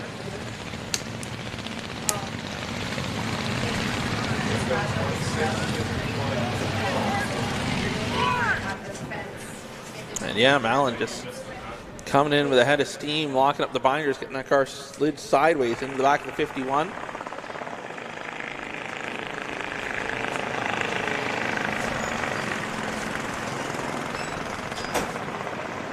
It's like no harm, no foul, though. No real damage on the 88 machine, nor the 51, so that's good.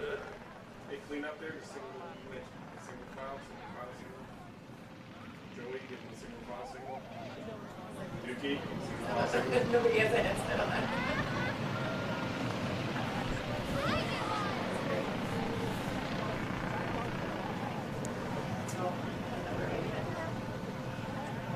And again, this 0-8 to Chase Cousineau's come to a stop. Okay, you're going to go 26, then 51.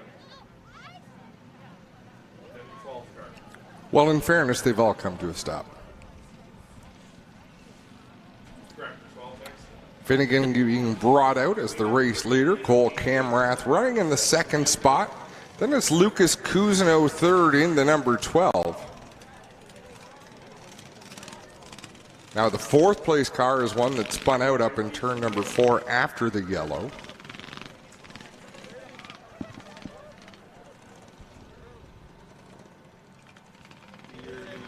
And that'll be a decision of the officials, whether he gets his spot back or not.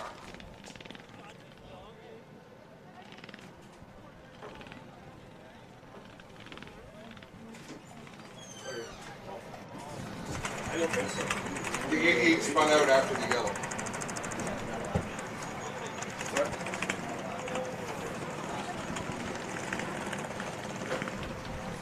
Officials working out the running order. Now they brought the 88 of Ethan Malin out to take up his fourth position. Oh, now it looks like he's headed out off the racetrack. So even though he was getting the fourth position, he's now exiting the racetrack. So they'll give up a top 5 running spot.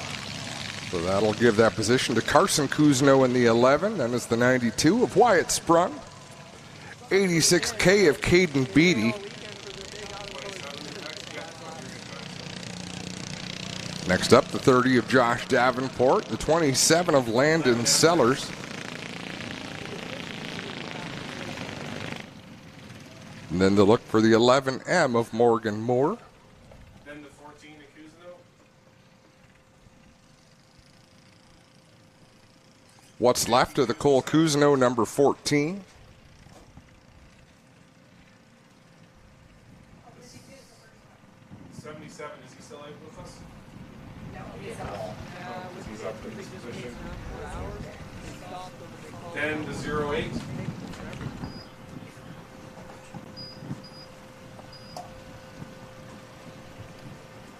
Then the 13 of Avery. So I'm not sure how they do things with the time limit, if they'll restart the race and then go to the next flag ends the race, or how they'll determine that. But with only 5 laps complete, I was hoping for more battles. yeah, it's looking to be good at the front of the field here. So they got one more shot at it.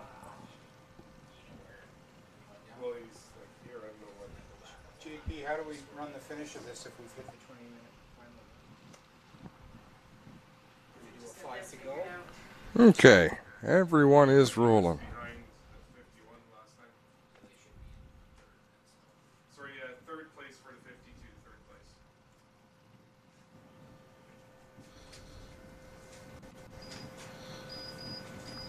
So there was an issue with the scoring. The 52 of Keegan Mote is going to be moved up to the third place, which is where he was running prior to the yellow. Sorry, that was because they spun out when all that stuff happened. Sorry, guys. And that should correct the running order. Your lineup is good once you put the 52 in third there. Pace truck rolls away on the back straightaway. Might as well go one, Johnny, because we're on... Keegan Mote will fall into place in that third spot. They're going to go one to go this time. 5 laps completed. The scheduled 20-lap distance.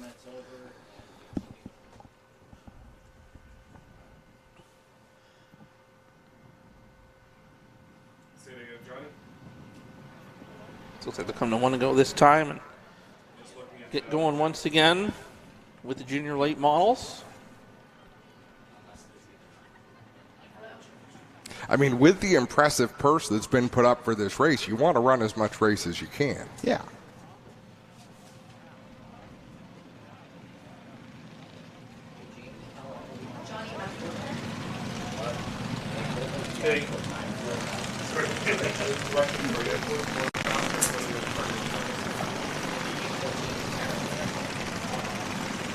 There's some conversations going on how they want to handle this, but what we do know is the lights are out on the pace truck, and we're going back to green.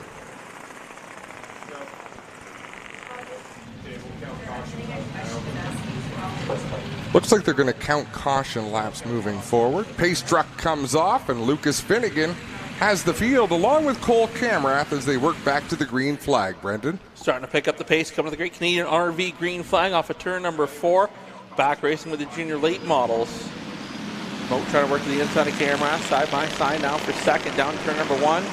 Mote going to slide to the second spot ahead of Camera. Camera trapped on the high side of the racetrack with the Kuzma 12 machine. Looking to stick his nose in there, but everyone chasing Lucas Finnegan in the 26 machine. Fourth out there, the 4 ride.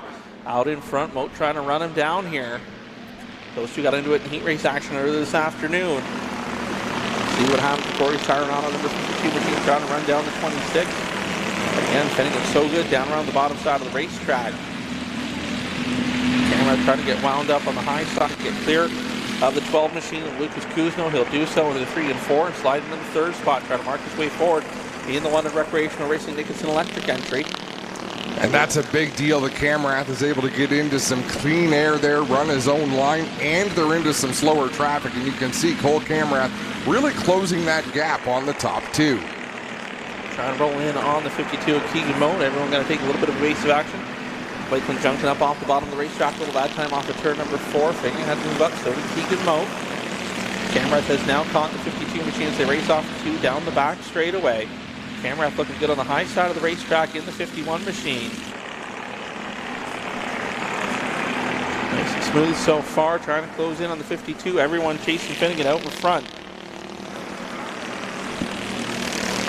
10 laps will be complete this time, and they cross the stripe. Keegan Mote and Cole Camrath losing some ground to Lucas Finnegan right now, but still a lot of laps.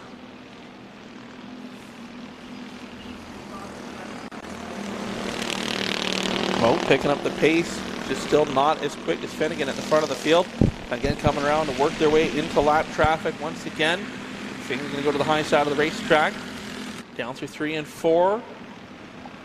Going past the 09 and Mia Ford in the 09 machine. And they're almost turning identical lap times, the top 3, so they've spread out this gap. I wasn't sure if the draft would come into effect with Mote and Cole Camrath running 2nd and 3rd. It's got to be doing something for these little cars. I mean, it's any bit of error, really, with these cars in traffic. I think they'd have to be locked together. I think the second car would really have to be pushing the lead car to get much advantage, but I'm sure they can feel it out there. So 18.653 for Lucas Finnegan, turning his fastest lap of the race. 2 tenths quicker than the second and third place drivers at this moment. Coming up on Cole Cousineau, who had that problem earlier on. He'll swing to the outside down into turn number 1. But Cousineau a lap down.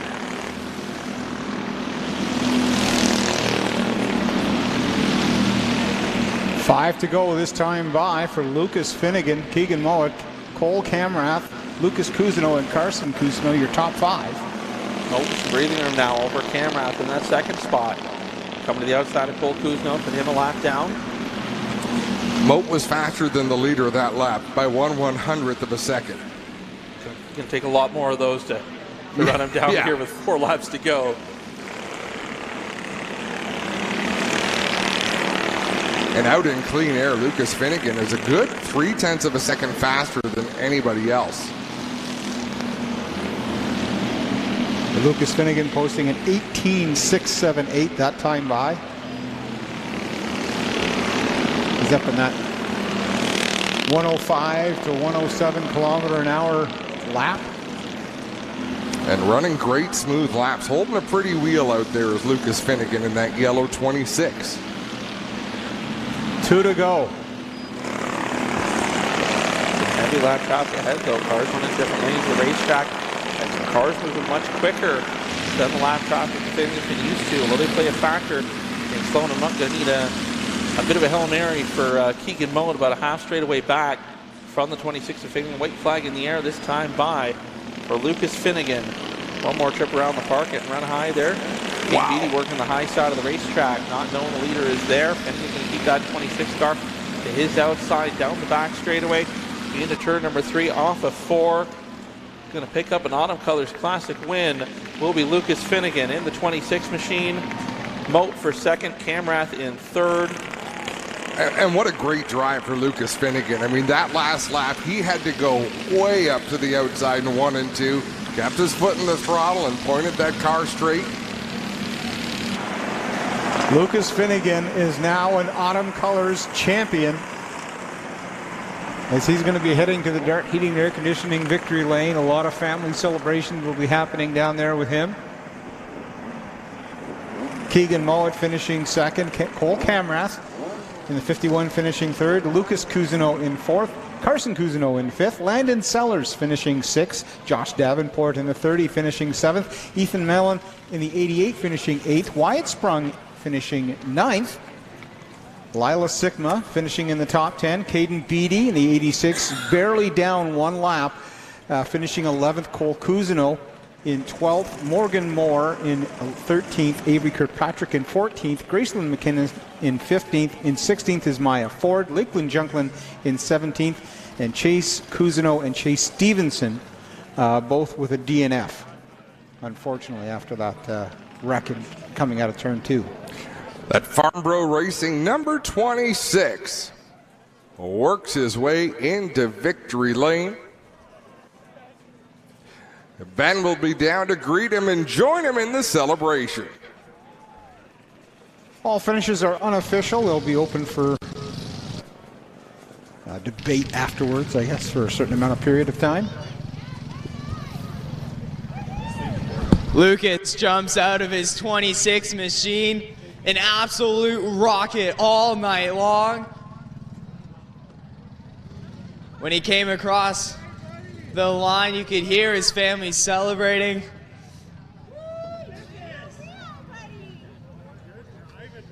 Not the first time we've seen Lucas here in Victory Lane this season. This time he parks it in Victory Lane for the ACC. Lucas, come over here, bud. Like we mentioned, you're an absolute rocket all night long in heat number 1. You blew out the competition and you win the feature. What does it mean to you to race at Autumn Colors and win it? Really happy. It's my second year. I have a lot to thank. All my sponsors, Crozier Environmental, Outdoor Decor, Silver Icing Queens, Who's Farm, Farnborough Racing, GTA, all the help. So give it up, Peterborough. Get loud for your junior late model winner. It's Lucas Finnegan.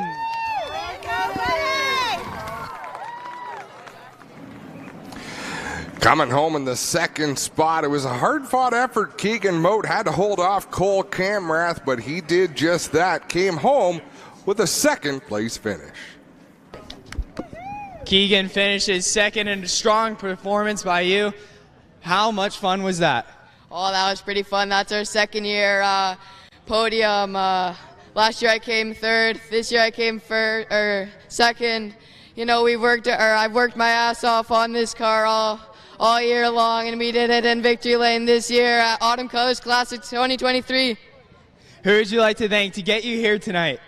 You know, we got all my sponsors. We got Done Right Auto Care. We got Corey's Tire and Auto, Toronto Insulation, all my family, Jake Spencer Walt, Jayan, all my family and friends, and all the fans coming out this year.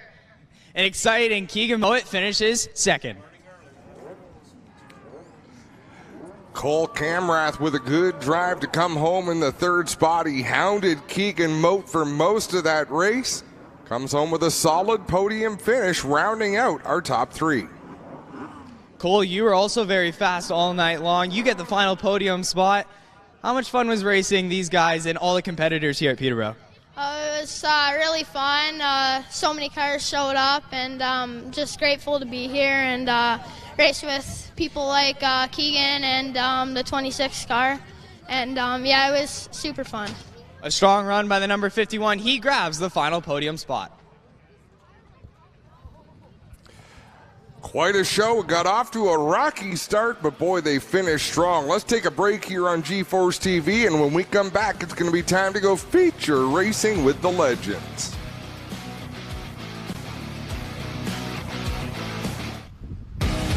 Welcome back to Peterborough Speedway. We are live on Sunday afternoon. If you look at the weather radar, it's not raining. If you look outside, for the longest time, it wasn't raining. It's kind of off and on, but we were really making progress. The vehicles were out on the track with some drying efforts, and they will be again once things slow down. This is going to be a grind, but we're going to win this battle. Whoops, don't step on my cord. Story of my life. Charlie Toner, you're still here, but we have a special guest. Jennifer Hatch, not racing this weekend. No. At least not behind the wheel, but you're here as a racer this weekend, part of the biggest and craziest racing family in all of Ontario. How many different cars has your race team run this season? It's been a busy year, that's for sure. We had Big Booty Judy out doing her thing at Delaware Speedway every Friday night. And we had 3 legend cars running. So we had Kenny, Haley, and my son Zach all running legend cars. And then we're here this weekend without the legends, without Big Booty, just concentrating on Kenny's big reveal that he had been working on for the last 6 weeks. 6 weeks is a pretty quick build, and that truck in the Oscar Hot Rods excited all of us here in the tower. Yep. Charlie's still Absolutely. Beaming right now. I love that truck. 1969 C10, and it's going to be added to the rules next year, but it wasn't right now. Do you know the mindset? Where did this come from? How much of the story do you know, and how much can you share with us? Yeah, so Kenny's favorite truck is the C10, and we had talked numerous lengths about building kind of like a road rat rod C10, and putting the racing seats in it and the seat belts and everything kind of as our retirement truck, and just go get some groceries fast if we needed them. And so that was kind of, he had pictures on his phone for a long time of this C10 that he wanted to build. And then I guess he had reached out to them and said, I would really like to build this truck. And he goes, so, what are the thoughts on that? And they said, well, we have to have a bit of a meeting and a gathering of minds. And they got back to him and they said that they had numerous requests, obviously, over the years to build trucks. But of course, they have to make some rule adjustments because of sight lines and et cetera, and lengths and stuff. So they got back to him with some rules, and there was nobody better to try and build kind of a protege or whatever. Prototype, yep. A prototype, yeah. And everybody saw it here Thursday, Friday, and it turned out absolutely gorgeous. It's just so gorgeous. And him and his brother Alvin did such a great job of putting that together, and literally built it in 5.5 weeks, which is a winter build for sure for most people, right? What did it start as? So that is his baby that's under there. That's his super stock from Delaware Speedway that got wrecked a couple years ago for like the 4th or 5th time. I told him he should have called it the Resurrection, right? Because that thing has been resurrected from dead I don't know how many times. So it's the super stock C10 underneath of it with a small, like a small crate in it. It's it's not a big built motor or nothing, and but yeah, it just turned out gorgeous. He should be very proud. We're all very proud of him at home. And where do the names come from? You've got Big Booty Judy, and I don't know where that came from, but I'm curious. So, well, she's a cobalt, so she's got a big booty. Okay. Right? So Zach that was originally Zach's bone stock, and then I was running the Legend. And now Zach's in the Legend, I'm in the bone stock, which is cool. I'm like almost 52 years old. I don't need to be out there running a Legend car anymore. So Big Booty Judy came from Zach, and then Haley's is Boris, and Zach's is Becky, and Kenny's doesn't have a name except the truck has Sweet Pea. And he said that just kind of came to him. He was really, really thinking of a name, and they were having a moment in the garage together, just the two of them, and it came to him, and it ended up on the car. Truck, sorry. I have never had a moment with my brother in my 48 years that made me want to call anything Sweet Pea. He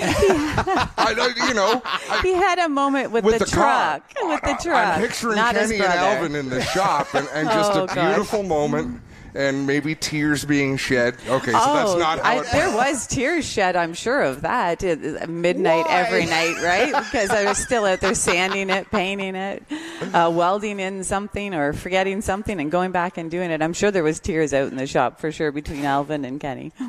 I actually wondered why more Legend cars didn't show up from the series that you normally run with. I thought a few more would want to come out and finish their years off. Any idea why there wasn't? Well, I do believe like weather would have played a huge factor. Mm-hmm. Like we are so lucky we got in Friday and Saturday. Yes. Right? Like here we are sitting on Sunday going, oh, this sucks. But yeah, we got Friday and Saturday in, which nobody even kind of thought we would get in. And you know what? Like the Great Lakes Legend guys they're from Belleville. That's a heck of a tour, right? So I think a lot of them just decided that it was maybe too far. Still a good field. I just was surprised at some of the cars I saw last week that I thought, okay, they'll be up here this week. Yeah, like that's a really good question, Smokin' Joe Adams. Where are you? Or Matt Huff. This is Matt Huff, yeah. This is why we love you, Jennifer. Yeah. Not afraid to throw it ask out there. the hard-hitting questions. Yeah, well, because I thought for sure he'd be coming. But anyways, he didn't. There was some guys that showed up that I didn't think would be here. It was awesome to see Jason Legg out again. Like he's got a lot of racing in this year, and and let's talk about Matt Boyce. Like, man, that kid's an awesome kid, and to go through that wreck there and then rebuild basically the car here on the back of a flatbed tow truck, and 8 hours of work and 15-20 guys thrashing away back there to get him back out, and using a tow truck to straighten it.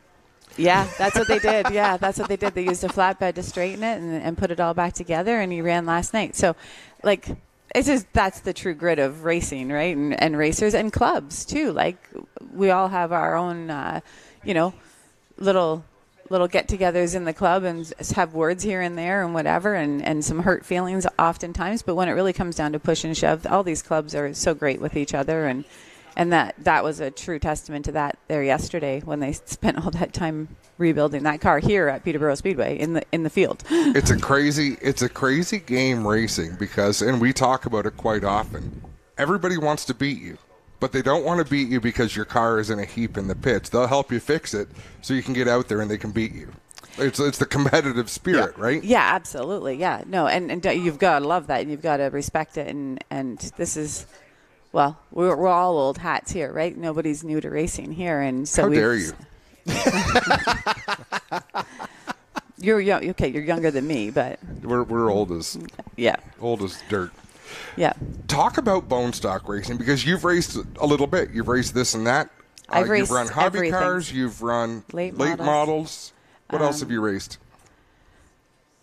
Yeah, so I had, I don't even know. I had the hobby car for quite a few years. I had a Thunderstock, a Challenger. I had limited lates, 5 or 6 of them. So yeah, I've ran everything, but everything was always rear-wheel drive until Big Booty Judy came into my life. How much fun is the bone stock division? How much fun is the car to drive, but how chaotic is it out on the racetrack? Because it looks hairy. Well, it is, and of course, we live close to Delaware Speedway, so it just makes sense to run Big Booty Judy on a Friday night, put her away at home, and then we take off with the legend cars. And so there's a field of 50-plus cars every Friday night. So you always have to run a B. I didn't make it, I think, 3 times this year, which isn't bad. I didn't make it 3 times this year, twice because of failures in the B, so cut tire both times. And then the other time, we had a bad night, and the last 2 weeks we were really struggling with either a transmission issue or a rack and pinion, like a rack issue. I'm not even sure what. And of course I was trying to explain it to Kenny, and he wasn't picking it up. And so we put Kenny in it, and that didn't end up well. It ended up in even worse shape after that night. So, but no, it's a thrill because you've just got so many competitors, and they're not afraid to put us out there all together, right? So it's a battle every week there. Big Booty Judy is an 18th place car. That's what she's got in her. And putting Kenny in the car proved it. And I was, as a racer, you're always a little bit worried about putting somebody very talented in your car, because they're either going to make you look like a complete idiot and let you have no clue what you're doing, right?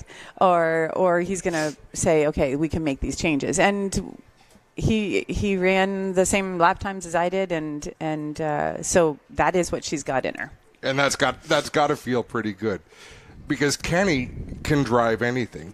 He can build anything, he can drive anything, and the Mr. Excitement moniker actually applies to him. Well, yeah, the Mr. Excitement actually was 4 years this weekend that he pulled the legend car out at the back in the field, and I had secretly put Mr. Excitement on his car. I remember that. So, yeah, so that was 4 years ago this weekend that I did that, and man, did that stick, and he lives up to it. As in last night's race, going across the start-finish line backwards, sideways, and everything else. Yeah, he's totally lived up to that one. Last weekend at Flamborough, he did a full 360 pirouette in front of the whole entire field and kept going and just didn't skip a beat. So, but having Kenny work on your cars, you've got the best of what you have without doing anything that we don't even know. Like, Kenny's not a huge... we don't get huge into the bone stock, right? But he can make anything go fast as fast as it possibly can go, and he's a super talented fella, obviously. So some behind the scenes questions. Was there any conversation after that hot rod heat last night? Yes. How'd that go? I stayed away. Fair enough. Yeah. Now in watching that, who's the driver of the 66? Rob Cousineau. Ricky Bobby. He obviously felt that Kenny was the one that got into him, obviously. Clearly, the decision that he made from the bottom of the track to cross, and he should be thanking Kenny, because if he hadn't clipped Kenny, he would have hit the outside wall so damn hard. Because he still hit the outside wall really hard. Yeah, he still hit the outside wall, just not as hard. Yeah. Right. But his car had major damage. He couldn't even get it in here, and then he couldn't even get it into his pit. Like, he had that much damage. And clearly he was upset with Kenny when I guess Kenny went down to to talk niceties with him. And he was clearly upset with Kenny. Kenny told me afterwards that he was pretty upset with him. And I was like, well, wait till he watches the feedback, the replay, and realizes it had nothing to do with you. And first thing, Bookie was down. He goes, I am so sorry, Kenny. I think he must have thought it was you, but it was totally me. And Steve will Steve's one of my favorite people at a racetrack. Yeah. Fantastic racing family, good racer, and an old school racer. If he screws up, he'll have his hand up and own it. Yeah. But you can't do that in a matter of half a lap if someone decides to take that retaliation. So did the message get delivered without things having to get too ugly? I think it got a little ugly, but the message was delivered. Yes, that it wasn't Kenny's fault. Now, you brought up that you stayed out of it, but as we just talked about on the air, you made news this year. Oh, my God. Nothing to do with driving race cars either. What did it? Yeah. No. So Jennifer Hatch does get involved in the extracurricular. Maybe not for Kenny, but when her kids are involved. Yeah, that was something else. London, wasn't it? Yeah, it was Stratford. How many people were involved in that fisticuff? There was quite a few. My whole family. Excellent. Yeah, Haley, Jimmy, Sean. A family that fights together stays together. Yeah. Right? The only one that didn't was Kenny. Smart dude. Yeah, and we made the front page of the London Free Press. That's exciting. Yeah. Any it was publicity a bit of a is moment. good publicity. And Zach's last junior game of his career, and the kid hasn't dropped the gloves in his whole career, and then his family drops them in the stands on the last game. So. Good news, Zach. Mom's not wearing gloves. Yeah. She shows up ready. Yeah, it was not a very proud moment, but don't mess with our hockey family because. Oh, that's fabulous. See, there's one good thing that comes from rain delays, and it's interviews where you can really start to dig deep and get into stories that you wouldn't normally get into at the racetrack. And I'm glad we had this opportunity. Oh, goodness. Let's go back. Spencer, are we ready to roll the modified feature from Friday? So we're continuing with the track drying efforts. And folks, if you look at the sky right now, up off of turn number 2, there is significant breaks in the clouds. In fact, off the back straightaway looks a lot nicer than the screen we were looking at. There are breaks in the clouds. The radar is not showing rain being here. So JP and his team are doing phenomenal work and trying to get the track ready. We're going to go to Friday night's OMRS modified feature event, which was an absolute classic. And when we come back, hopefully we will be that much closer to going feature racing. Jennifer, thank you for stopping by. It is always a pleasure. And let's go to I got one quick announcement here. I just got to do the black Chevy truck avalanche that's parked in somebody's campsite, BN 97072. You need to move as soon as possible. There you have it.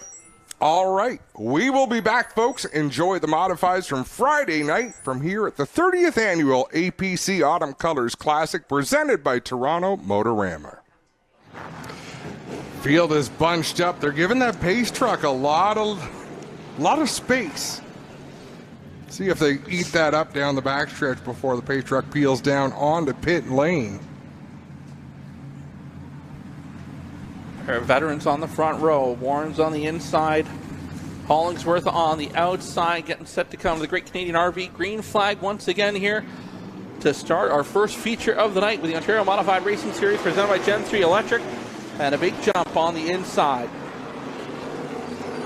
For the 63 of Warren's, Pollock able to follow through. John Baker Jr.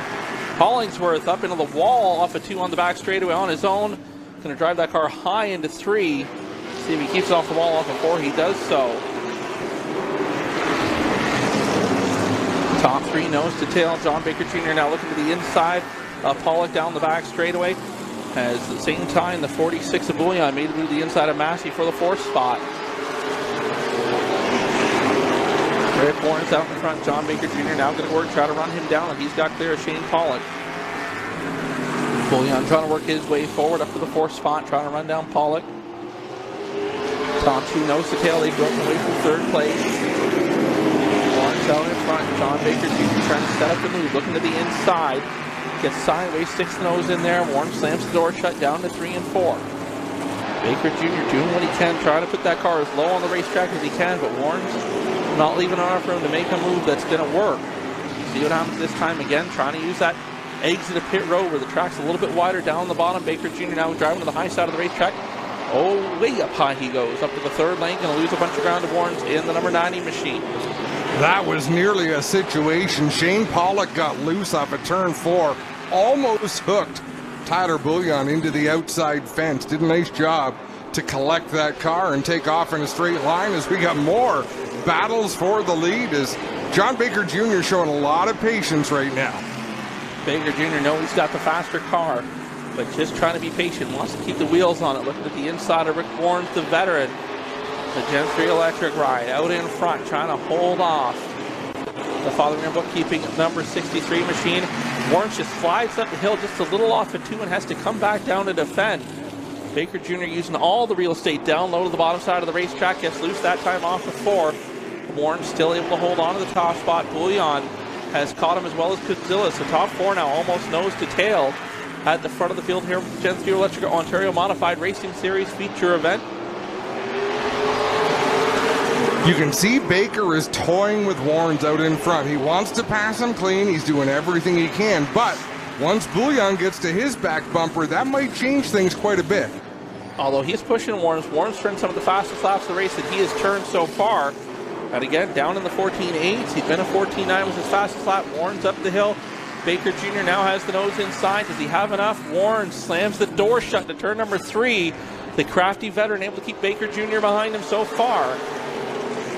Again, 14.827, so Warren's going faster and faster as this race moves along, picking up the pace as he gets more and more heat in those tires, doing a great job down around the bottom side of the racetrack. Baker Jr. trying to find a way by, a little bit of a stab that time to 3 and 4 to the rear bumper of the 90 machine. Trouble for Andrew Massey. The 83 car going to hit pit road, no caution needed. He'll get the safety of the infield. Just past the halfway point now, 13 laps in, 12 laps to go. That's line that last time by. If you're Rick Warren's, you prefer when John Baker Jr. pushes you in the middle of the turn, because that means he can't set you up to drive to the inside. So contact is actually better than when John Baker Jr. drives to the outside going into the corner and tries to get off the turn on the bottom. And that's why we call rubbing racing. And as well, too, it breaks Baker's momentum. And he's got to take a moment to recollect himself before he can get on the loud pedal to get that run off the corner. But right now, 14.626 the last time by for Warren's. Warren's a tick quicker. And again, he has picked up 3/10 as this race has moved along. Out in front again, Baker Jr. looking to the inside. Warren's feeling a little more comfortable. Coming up off the bottom, running out to the wall down the front straightaway. He'll do so down the back straightaway. Baker unable to close up on him. 14.594 for Baker that last time by, so Baker still got more in the tank to go, but Warren's able to defend and just be quick enough to hold off the 63 machine so far. Again, Baker Jr. looking to the inside. Warren's seen it coming, protected the bottom. That exit off of pit road, a veteran knows where that driver is going to go, and that's the spot to do it off of turn number 2. It's right down the bottom side of the racetrack. If the driver misses the turn ahead of you, that's where you're going to point and shoot, but right now, Warren's doing a good job out in front. Laps winding down for him. John Baker Jr. going to sense the urgency here as we head towards the deep waters here in this feature race. With 6 laps to go, is that slower traffic going to be a factor? Are they going to catch him in 6 laps? That will be the big question. They're going to be told to move down the bottom side of the racetrack, which might be the last thing that Warren's wants out in front. 5 to go at the line the last time by. Will they catch the tail end of the field? Rob Warren's going to slide in line behind Randy Hollingsworth. They'll move to the bottom side of the racetrack. Where they catch him, looks like they will this time by Warren. Rob Warren's going to get on the brakes and let the leaders go by while Hollingsworth do the same down the back straightaway. Warren's going to have to go to the outside of the 62 of Randy Hollingsworth. John Baker Jr. going to follow him up there on the high side of the racetrack, trying to get clear of the 62. Not able to do so that time, down to 1 and 2. Baker Jr. trying to set up the move. But Warren's able to come back down the racetrack and take that bottom groove away. They'll come to Popsicle 6 of the line this time by. 2 laps to go for the Ontario Modified Racing Series. Warren's looking for an Autumn Colors Classic win. John Baker Jr. looking for the championship. Into turn 1 and 2. Baker looks low once again. Doesn't have enough of a run to the inside. Warren's able to protect. Baker lays off trying to get the run. They'll come to the white flag this time by. Warren's able to protect the bottom. Baker up the hill into 1 and 2. Where's Baker going to go? Tries to set up, leaves a little bit of room. Warren's going to get the run off the bottom. Baker looking maybe to the high side. This time in 3 and 4. Off a 4, checkered flag in the air. It'll be Rick Warren's with the win. John Baker Jr. for second in the championship. Tyler Bullion for third. Alex Gazilla fourth. And Pollock will round out the top 5. Bob Franks in the 72 finishing 6th. Randy Hollingsworth down a lap finishing 7th. And the 61 of Rob Warren's also down a lap finishing in 8th. Andrew Massey with a DNF in the 83. That was a merciful performance by John Baker Jr. He had his opportunities to take matters into his hands and get more assertive, and to his credit, he didn't do it. He has the championship regardless. He only had to start tonight in the heat races. That was a pretty classy feature run by John Baker Jr. I also think, I was talking to John Baker Jr. Before the race. I don't think he was running with much of the front brakes. I believe the pads were removed. He had an issue with the balancing of the brakes, and he opted to basically not use front brakes. That's not easy to do. No. So, and to run as hard as he did just kind of spells why he's the champion.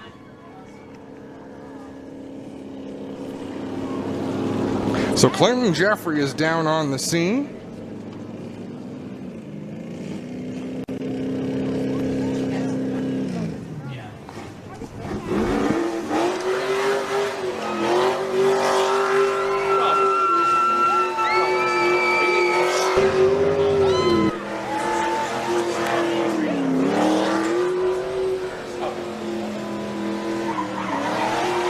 Celebrations ongoing for John Baker Jr. on a championship performance, while Rick Warrens prepares to get out of the car in victory lane. John Baker Jr. doing donuts all the way down to turn 4. Well, ladies and gentlemen, Rick Warren's ready to climb out here. Your OMRS feature winner here tonight. Here he comes out of the number 90 car. We'll get a quick word with him here as he pounds the roof. And we'll talk about that run here tonight. Rick, what a drive. You know, Baker was on your butt that whole race, and he was knocking, but I think he raced you pretty clean and classy out there. I felt him a couple of times, but I wasn't going to give him the bottom at all costs. You catch your breath. This one's for Dad. Got anybody else you want to thank, Rick? Where do you start? I mean, Johnny. John Baker Jr. in here to give him a big hug and a handshake, and we'll talk to John in just a moment. Rick, what do you got to finish us off with? I can't thank enough people, really. I mean, my crew, my son Rob and Dennis, Tom Kazilla. It's a first feature win, man, in all my racing. First win ever? How about that, ladies and gentlemen? His first win ever in anything. That's a special moment. Congrats, Rick. You know, Clint, ask him one more question. How long has Rick Warren's been racing? Because it is a little while. How long have you been racing, Rick? You don't want to know. Yeah, we do. Oh, you don't want to know. How many years have you been racing to get this one win? I think 1981. Well, that's a lot of math. Wow. And fantastic. How about a round of applause for that, folks, for Rick Warren's. 2 years. Started in at Sunset, was a regular in the Super Street Stock division through the late 80s. And I want to say he raced on the Moseport Oval.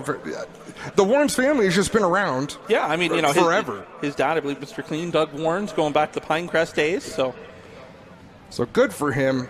And good for John Baker Jr. for not roughing him up, because Rick did a nice job of running the line he wanted to run and being defensive, and it doesn't always work out. But Clinton Jeffrey is with the champion. Well, John, champion again. That's pretty cool, and great crew out here as they are every week to cheer you on. What a run tonight. You raced him really clean. You knew you just had to take the green and win the championship, and Rick got his first win in 42 years, so pretty special for both you guys tonight.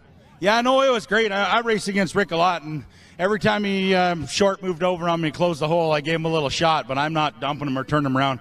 I'd rather finish second. I'm just as pumped about second, and we're going to go after tonight and still be friends and enjoy ourselves. And I love winning, but I'm not winning that way. Talk about winning the championship, John. Oh, total blast. We've been working with some other people this year. Gord Shepard, come on, give me a hand. We've been trying all kinds of different stuff, and went for a whole different package for this deal, and I was pretty excited with today. So hopefully this moves us into next year even faster. This thing was just a rocket ship. A little bit tight getting into 3. I'm going to whine to him about that later. You look pretty good. Congratulations, champ. Thanks a bunch. Been a long time since we talked, and I appreciate it. Yeah, your luck just ran out. John Baker Jr., the OMRS champ, here tonight.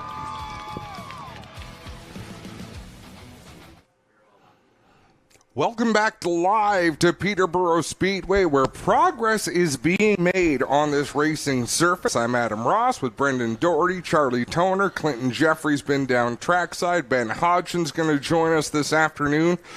But right now we've got another guest up here in the tower, and Charlie, I'm going to hand it over to you to make the introduction and do the interview as I hand my headset off.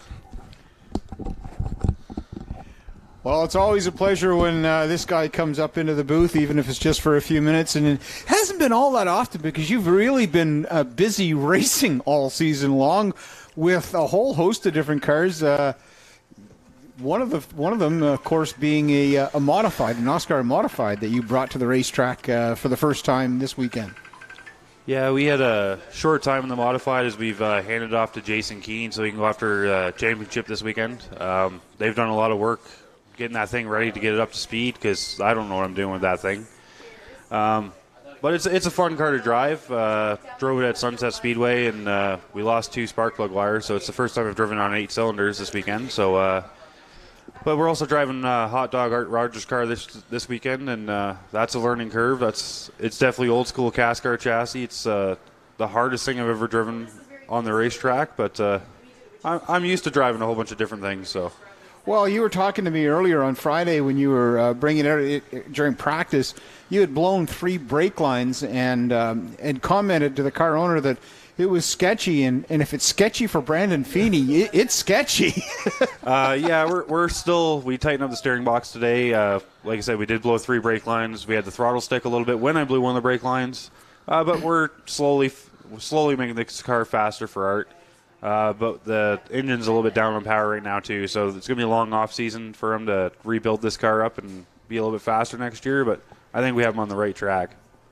Now, talk about the super stock that you raced all season long. I know you've sold that, but it definitely has served you well.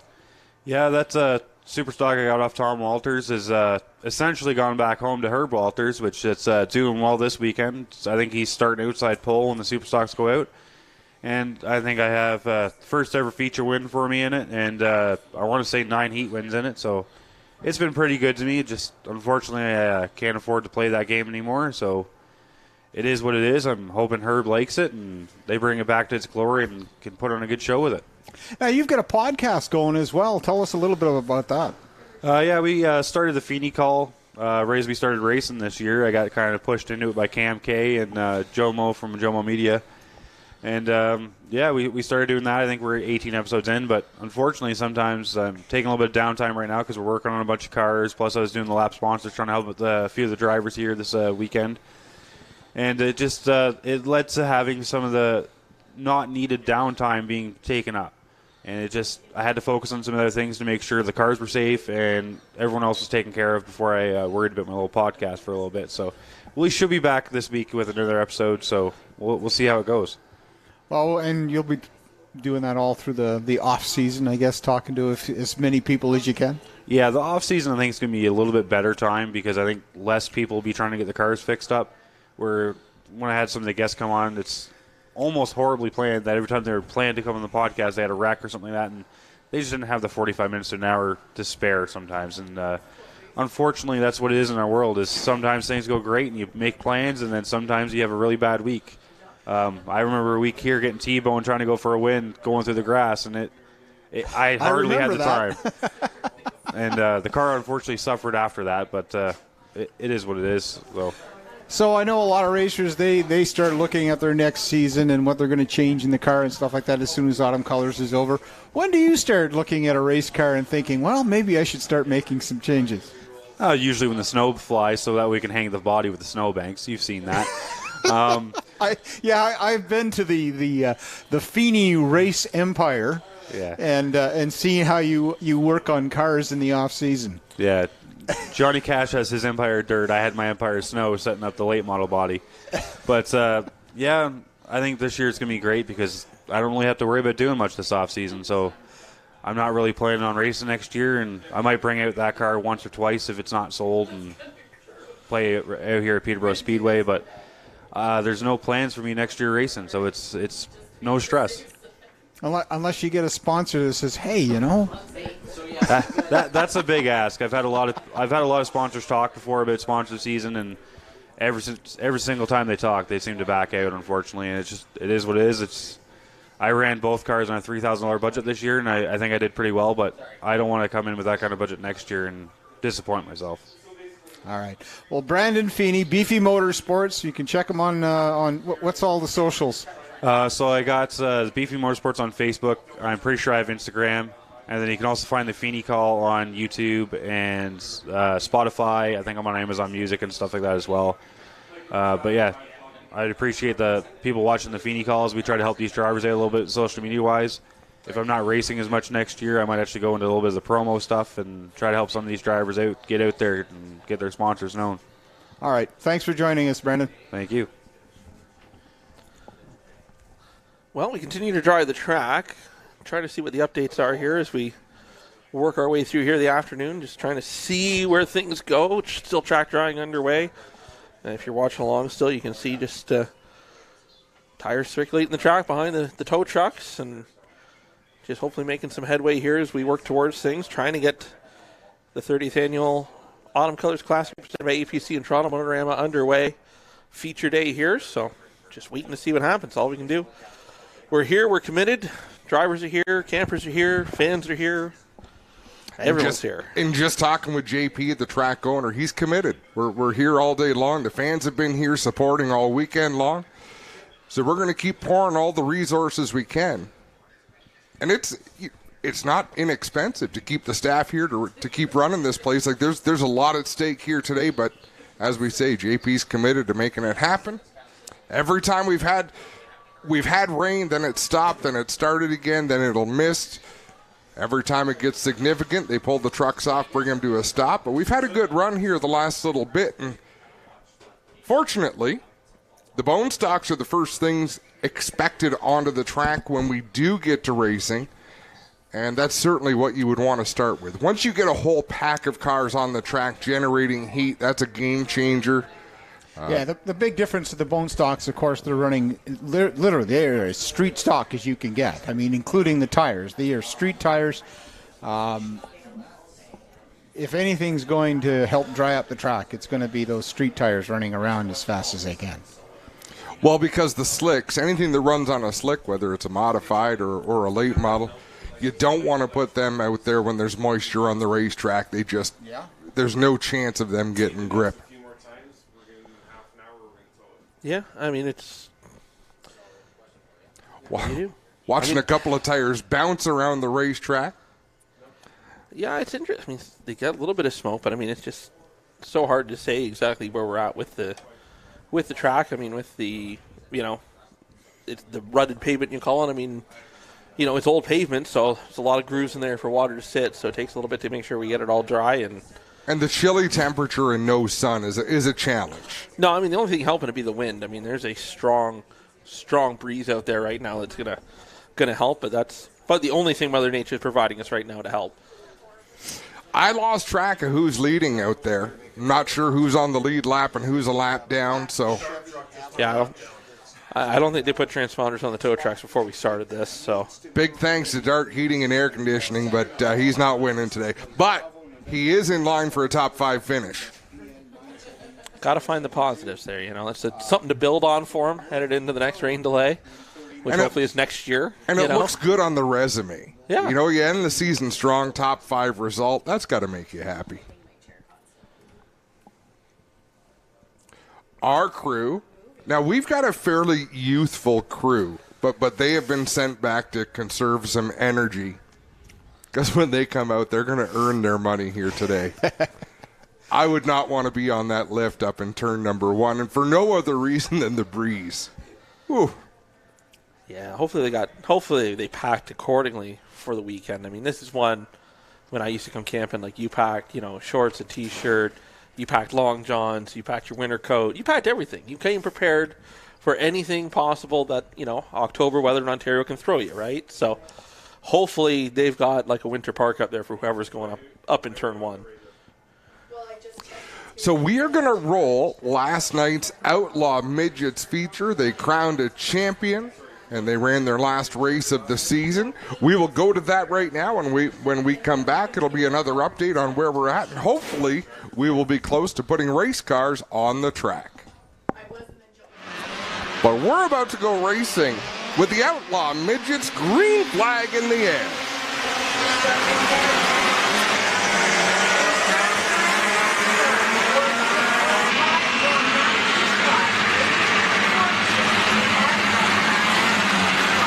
So Kayla Semple is going to be told to drop back 2 spots for jumping the start.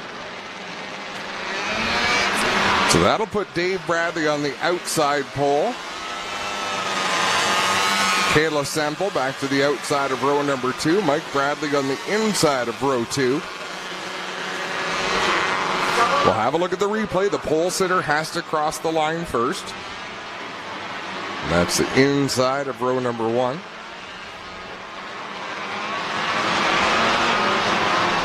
And they called that to the letter of the law. It wasn't by much. For me, it was too close to call by visually, but according to the automated clock system, it scheduled her as crossing the line first, and that was. Yeah, in the world of black and white data.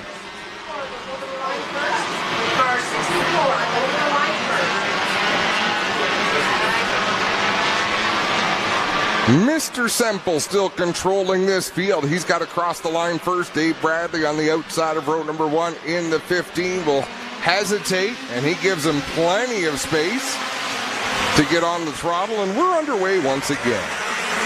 Good clean start. Couple of Bradleys side by side. Dave Bradley up high. Mike Bradley on the inside down into turn number 3. All over the back end of Semple. It'll be Semple leading lap 1. Here goes Dave Bradley to the high side.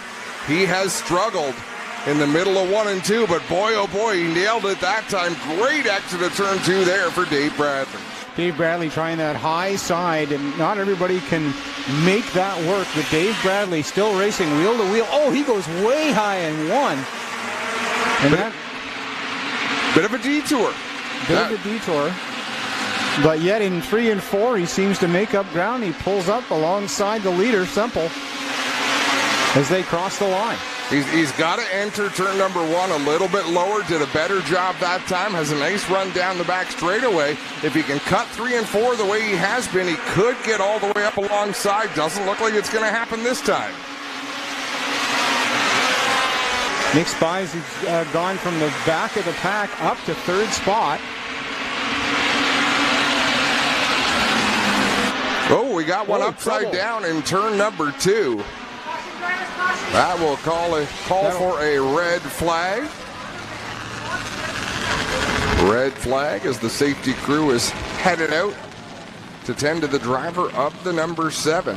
The Dark Heating and Air Conditioning safety crew have earned the name Dart very well. They dart out there very quickly to get to the drivers as quickly as possible. As the vehicle is overturned, it is an automatic red flag, an automatic checkout by the paramedics. Derek Millman, the driver of the number 7. Safety crew has arrived on the scene. And what the protocol is, they will generally leave the car as it sits, whether it's upside down, on its side, right side up, while they assess the driver. Once they've made that assessment, they can decide they either want to get the driver out with the car remaining where it is, or gently put the car back on its wheels, if that's a possibility.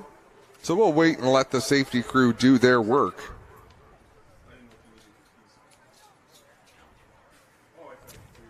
Jason Semple leads the way in the 64. Mike, actually the scoring's a little goofy because I don't see Dave Bradley in the timing and scoring. He's up on the scoreboard in the second spot. I think his transponder is not working properly because it's showing him as 4 laps down, and I know he's not 4 laps down. Well, it's also showing Derek Millman is not completing any laps at all, and he obviously has because that's him sitting on his side up there in 1 and 2. So red flag displayed. The cars have scattered all over the track with a number of them stopping down in turn number 1. We see the crowd moving away, so I believe that means that either the car's back on its wheels and the driver's getting out, or that's about to happen.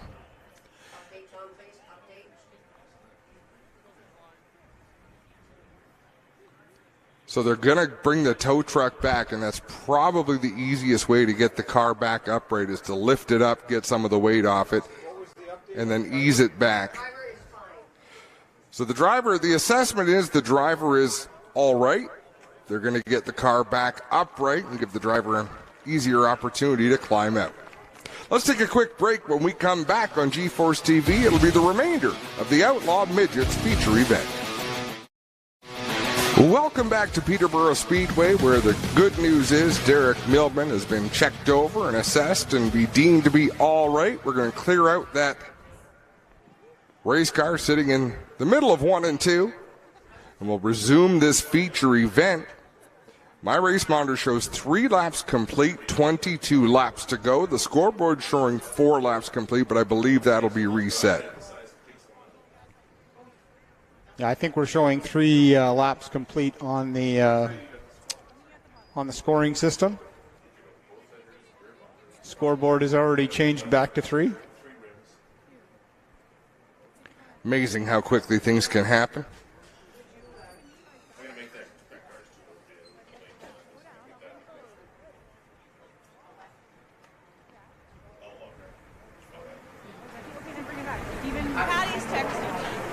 So early in the going, we've seen this is going to be a great battle at the front of this one. It is tough to run that second groove, 1 and 2, a real challenge up on the outside.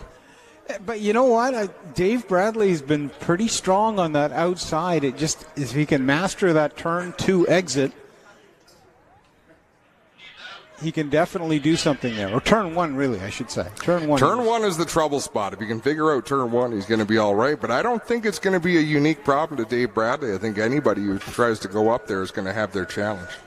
Well, the other challenge is if you get squeezed down too low in turn 1 as well. There's a rougher section down below, closer to the curb. There's rough all over the place. You just have to look for it. Just watch the car in front of you. But if you're the car in front, then that kind of defeats the purpose. Exactly. So the ambulance has almost cleared the scene. I think the ambulance wants to get involved in this restart. No, it's going to head back to the pits. There is no gender to the ambulance. And you know, we lost one member of our online audience because he's decided to join us here at the track. And thank goodness Mr. Hanchard was listening and heard our woes with the generators and came to the rescue. And thank goodness he doesn't live in, London or something like that, because he was able to load up the generator and get over here to help us out. Well, as he was loading up the generator, he could probably hear the cars going around the track, and he's nodding his head yes. So he could hear the cars, but he couldn't hear the broadcast. So, but those are the things that you don't see.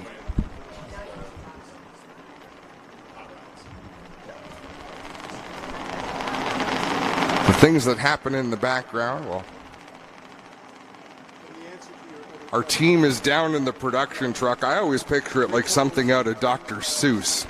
They're pedaling a machine, their arms are going as well, and there's steam coming out of the machine and steam coming out of their ears, and they make magic happen, and we just stand up here and yammer on. We're getting more requests of the Delaware Tech Shed fiasco, which will live on in infamy. Absolutely. I was watching it when it happened too, and it was just like, you got to be kidding me. And I was truly thinking, okay, this will pass some time. But all of a sudden, it was some of the best TV we've ever produced. The look on Clinton's face. Okay, the field being assembled. And it looks like we're just about sorted out. Everybody getting to where they need to get. We'll be able to stack them up. Thanks again, Doug.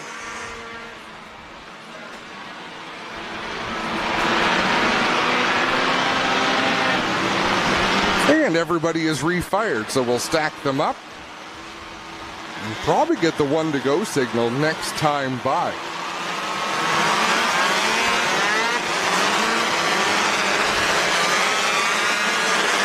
All right, so we've just been notified that we're into the time limit for this class, so cautions will count. On the next caution, if there's a next caution. That's the way I would look at that. It's definitely an if situation. So Jason Semple and Dave Bradley make up row number 1. Nick Spees and Mike Bradley make up row number 2. And Rob McCall and it looks like Kayla Semple making row number 3. And again on the restart, drivers being told that the pole sitter has to cross the line first. So Dave Bradley's going to have to be cautious. You want to get on the throttle, but not faster than the race leader. So got to have pretty quick timing out there.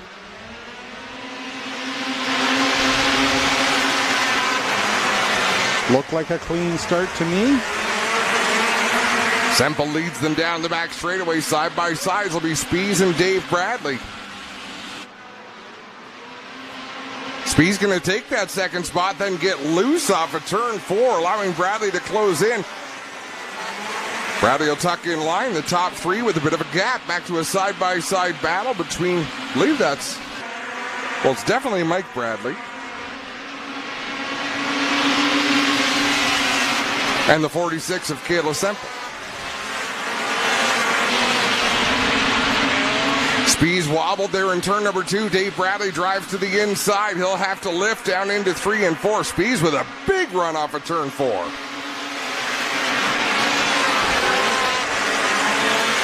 Now Spees up the racetrack, too far up the racetrack. He had to roll out of the throttle in turn number 2. Bradley again going to try on the inside. And he has to check up, get down on the rumble strips to avoid contact as we've got one around in turn 4.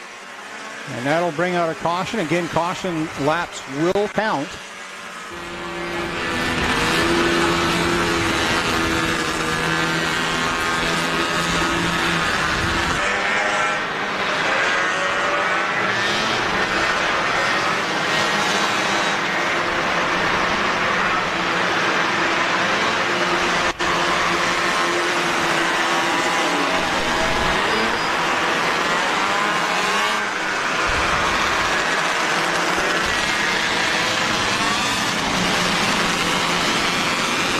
That's why my timing and scoring wasn't making sense. It's still stuck on lap 3.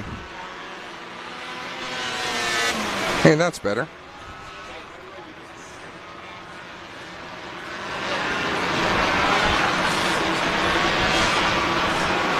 So caution laps are counting, as we've mentioned at this point. The field's been reassembled. Jason Semple doing a good job out in front in that 64. So we'll have a look at the replay of the spin. It's towards the back end of the field. Innocent spin that could have been a whole lot worse. Everyone was able to avoid contact, fortunately.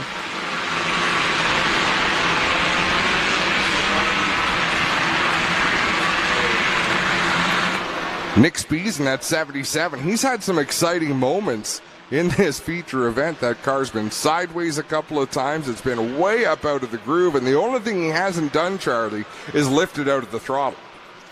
Yeah. Keep the hammer down and drive through it. With the wings on the top of these cars, there's so much incredible downforce on these cars that they literally stick to the track. It's just those bumps all of a sudden lift the car just high enough that it, instead of going forward, it literally it shifts sideways on you. And when it moves about 5 feet sideways going into a corner, that is a disconcerting feeling. Oh, it is so. Especially when there's a field of cars at full speed all around you. The only thing you hope for is that the other cars around you also shifted 5 feet sideways at the same time. Exactly. As long as everyone's moving in lockstep, it's going to be okay. Semple again to the inside. This time it'll be Nick Spees on the high side in the 77. The Bradley brothers make up row number 2. Dave Bradley in the 15. And series champion Mike Bradley in that 53 on the outside. And Mike Bradley secured that championship just by taking the green flag on the first qualifying heat. That's been a great season for him for sure. Great season for the whole series as well. As you can tell by the car count.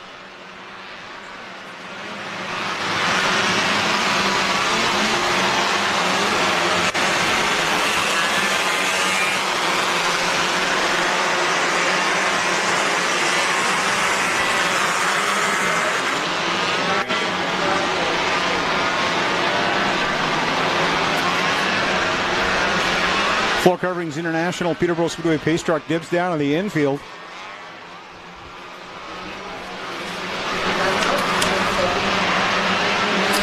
Green flag in the air once again.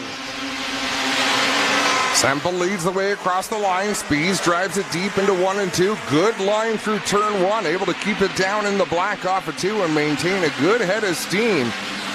Working his way into turn number 3.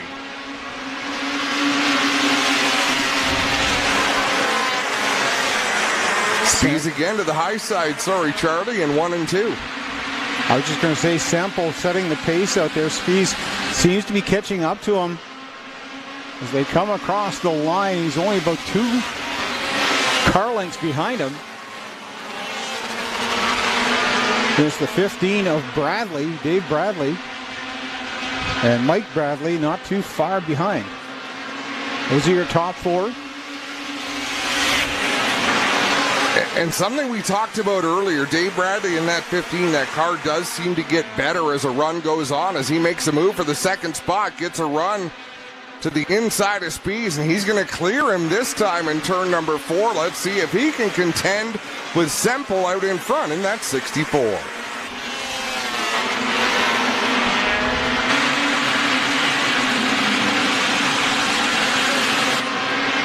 Semple up the racetrack on the exit of turn 4. Bradley down low. He's not going to be able to make a move this time. He might have screwed himself up a little bit there, entering turn 1 as low as he did. He'll go back to the racing groove on the backstretch, and he's going to try to cross over the leader, Semple. Down the front stretch, he's down on the inside, going into 1 and 2, trying to complete the pass.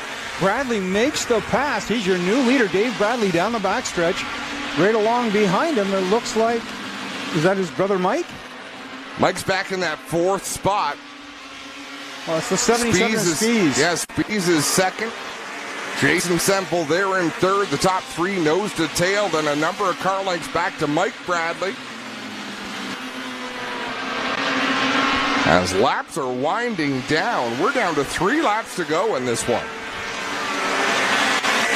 Bradley gets up out of the groove there in turn number 2, keeps his foot in it, didn't seem to lose any speed there. Spees, though, right behind that number 15 as we've got 2 laps to go. Bradley starting to extend his speed, his lap, or his distance ahead of the second place car, Nick Spees. And of course, with no two-way radios, no mirrors in these race cars, there's no way to know what kind of a gap he's got as he closes in on a slower car, has to back off in 1 and 2. Go to the inside, and Bradley is clear. Just got to get through 3 and 4. And our Autumn Colors Classic winner with the Outlaw Midgets is Dave Bradley.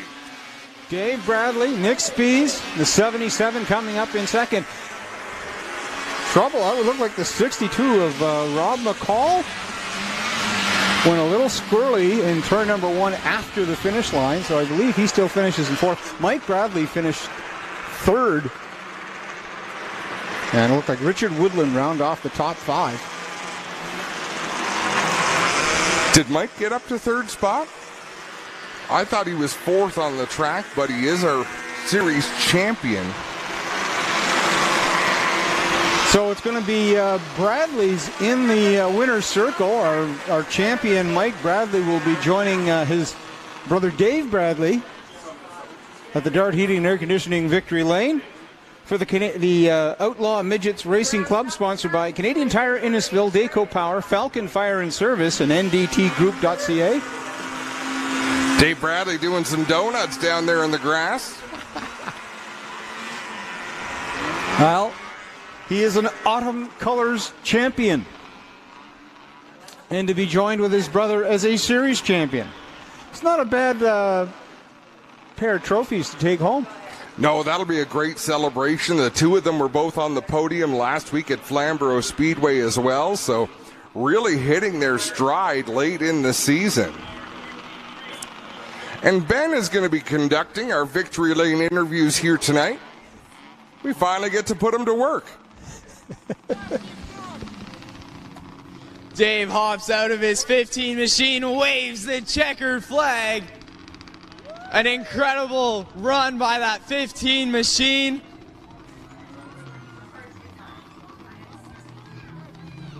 An inside pass in the winding laps, and he takes home the checkered flag at the ACC.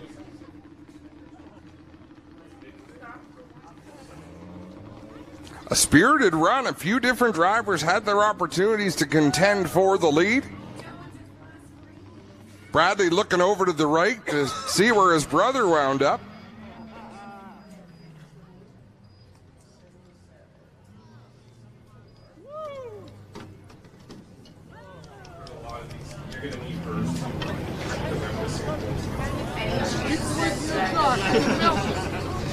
Dave kind of laughing to himself a little bit here as he's in victory lane. Want to take us through that pass that you made in the winding laps? It took a long time to set up, let me tell you. I tried the outside, and then finally I figured this isn't going to work, so I had to get a little creative.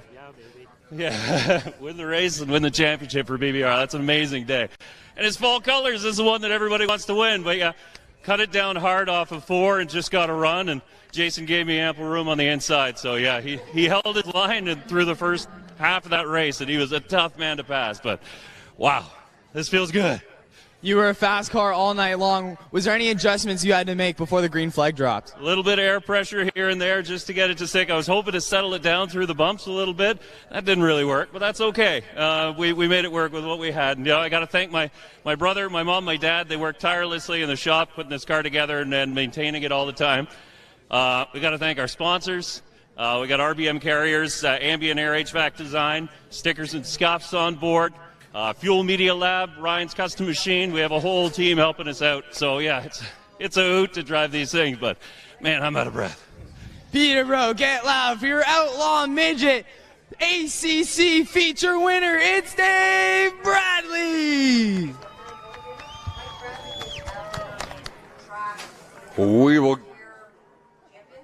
We're going to take a quick break on GeForce TV. We'll be right back as Ben heads over to talk to our second place finisher. Welcome back to Peterborough Speedway, the 30th annual APC Autumn Colors Classic presented by Toronto Motorama. The best news we've had all day is the smoke coming off of the tires being pulled behind the tow trucks. These bone stocks coming out onto the racetrack to assist in the drying process.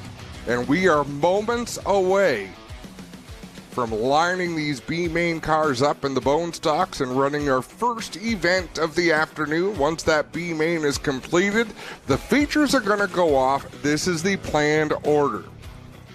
67 laps for the mini stocks. Then it'll be the Electric City 167 for the late models. 40 laps for the Oscar Hot Rods, 30 laps for the Canadian Legends, 40 laps for the Bone Stocks, 50 laps for the Oscar Modifieds, and then 50 laps for the Super Stocks. Great job by the staff and crew here at Peterborough Speedway. We need the driver of the 10T bone stock to get back to your race car, please. Even a number of these cars on the track right now have qualified for the feature event, but they're out there because the more work they put in right now to get the track dried, the sooner we can get to green flag action. So some great sportsmanship shown by these bone stock racers to get out there and assist. I'm still Adam Ross, and I'm still joined by Brendan Doherty, Charlie Toner, and it's been a long weekend, fellas. It has been. But we're close. We're close. You know, you're like 80% of the way to the finish line of this weekend. And you get to this point, and then Mother Nature does this. But we're getting there. Track's getting dry. The fans have been great. The teams have been great. The crew here at Peterborough Speedway has done a great job. Our gang with G-Force TV doing fantastic work. I can see in turn number 1, we've got a camera operator loading himself onto the lift. I hope that those rain ponchos aren't too big because they could act as kites. So if you see a camera operator flying off into the sunset. That's our new drone. That's our new drone. We had a little bit of fun there. Talking to Brandon Feeney, talking to Jennifer Hatch, talking to each other, and talking off microphone to the people in the tower, and chatting about the tow truck operators. Do me a favor. Give me the names of the tow truck drivers again, because they have been out there doing laps. So it's Keith. Keith in the blue. Cameron in the red. And Russell in the other red. Russell's in the 101 truck. It's got 101 just ahead of the mirror. We stopped scoring them because it really wasn't fair. We're going to give participation ribbons to all 3 of them. Oh, and don't forget the Dart heating and air conditioning truck who's been out there pretty consistently, too. He might be a few laps down, though. It's a good sponsor plug, though. He is. He's made a lot of trips down into the pits here this afternoon, drawing off that pit lane a little bit as well.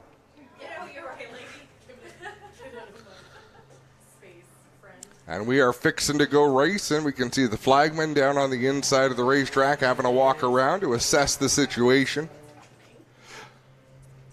But as we said earlier, what you look for when they first went out there, when the precipitation got a little bit heavier, there's rooster tails coming off the back of the tires that they're pulling around. Now it's smoke coming off because they've generated a lot of heat because there's no resting water out there on the racetrack. So that's what we've been waiting for. And you can see some dry patches, too, in the race crew. So, have we ever seen one of these tires flame up? No, but I've seen one go flying. Yeah. The chain's broke a few times. I've seen that over the years. Well, we got him circling around out there. Spencer Riddell's out there, birthday boy today. So, and, trying to make sure he gets some laps in his birthday. So that's important.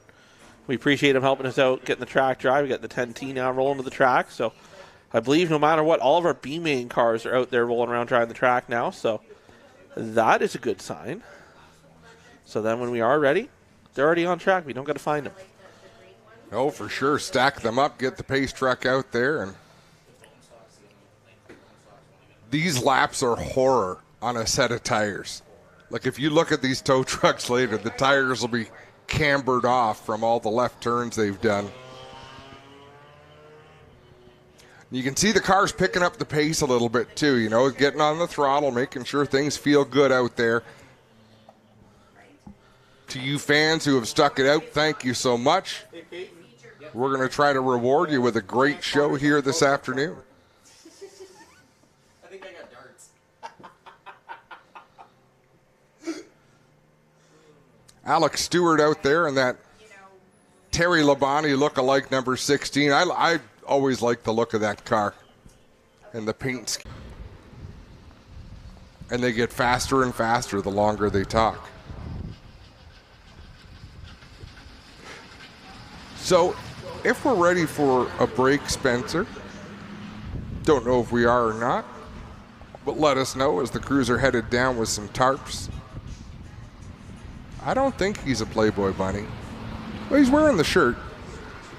Yeah, I mean, dream big, right? Got to start somewhere. It starts with a shirt. Is that where it starts? For most things, sure. Yeah, we'll go with that. We'll go with that. Yeah.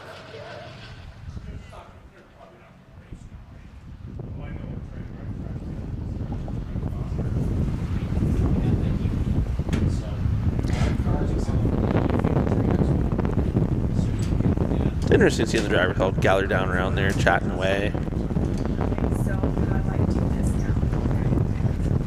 And you can only imagine there's a lot of I told you so, I told you so. But regardless, it's a... Well, they're waving more in. They're all waving at each other. They're all gathered down there.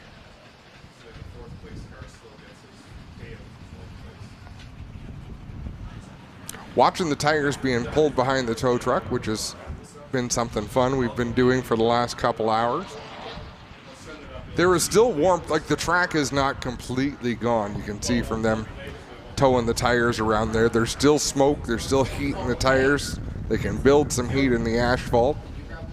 Trying to figure what's going on down there. Like, I don't know if they're just trying to gather everyone for a meeting, but they're all kind of waving at each other, discussing things, pointing at people. It does make you wonder. Some people ain't even taking their helmets off. It's one way to stay dry, I guess.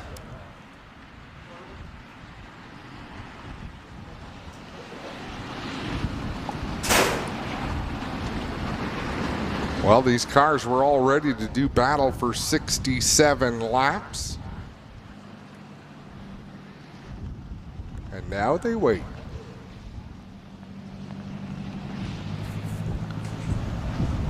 Tow trucks are out there doing a faster clip than they were earlier on in the day. The pace truck is out there now. We've got somebody's gray Dodge Ram pickup truck.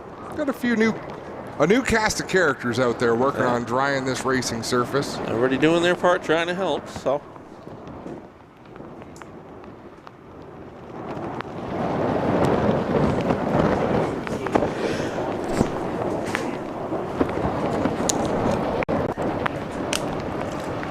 You can tell we've been talking too much because the windows are fogging up here in the tower. There's a lot of hot air being spewed.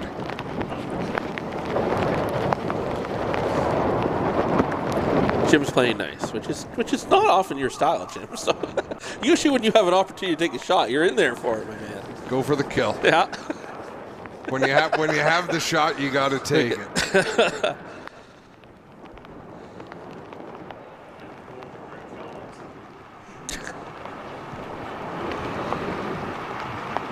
Greg Callan would have been here this weekend, but he heard there was no ice cream truck. He's like, I'm out.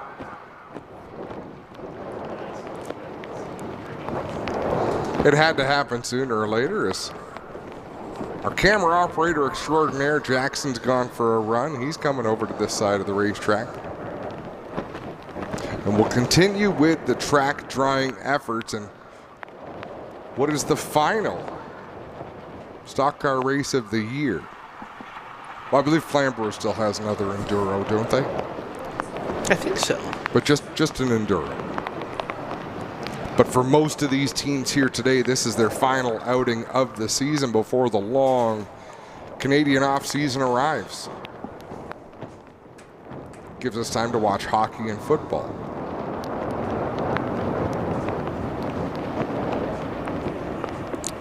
I'll just keep watching racing from the States. I skip the hockey and the football. I just, dirt vision, flow, There is always racing to be had somewhere. You're absolutely right. I had queued up Dirt Vision. I was all excited because Super Dirt Week, all of the races were going to be run today, starting at 10 o'clock this morning. And then 10 o'clock this morning, they said we're washed out. We're going to try again tomorrow.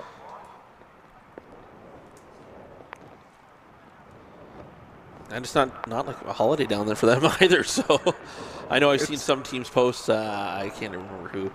I'm not a big center steer mod guy, but I know one of the teams posted I got university classes tomorrow, so I've already missed Wednesday, Thursday, Friday to be here. I've got to pull out of my qualified spot, and I got to go to class tomorrow. So unlike us, like we got Thanksgiving Monday, but yeah, it's Columbus Day weekend down there. So if you work at a bank, you're in luck. You get the day off, but pretty much everybody else shows up to work or school, I believe, on Columbus Day.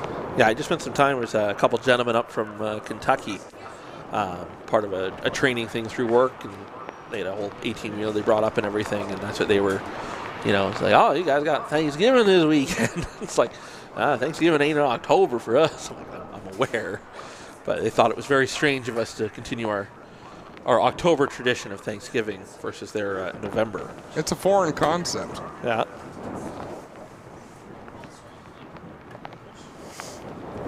Well, Charlie, what do you think? It's wet. It's a very wet day so far out there. We did get one qualifying or one B main in.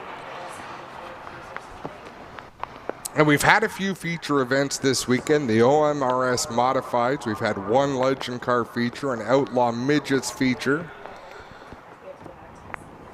Is that all the features? Outlaw Midget, Junior Late Model. Junior OMRS. Late Models I left out. Junior Late Model feature, yeah. Which was pretty eventful.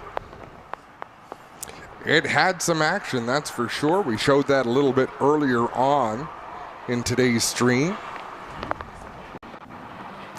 And we will continue with the track drawing for the time being.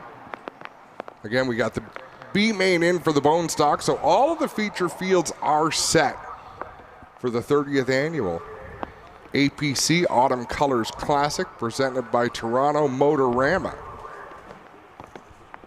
Once we get the track right, we'll be able to see the feature events.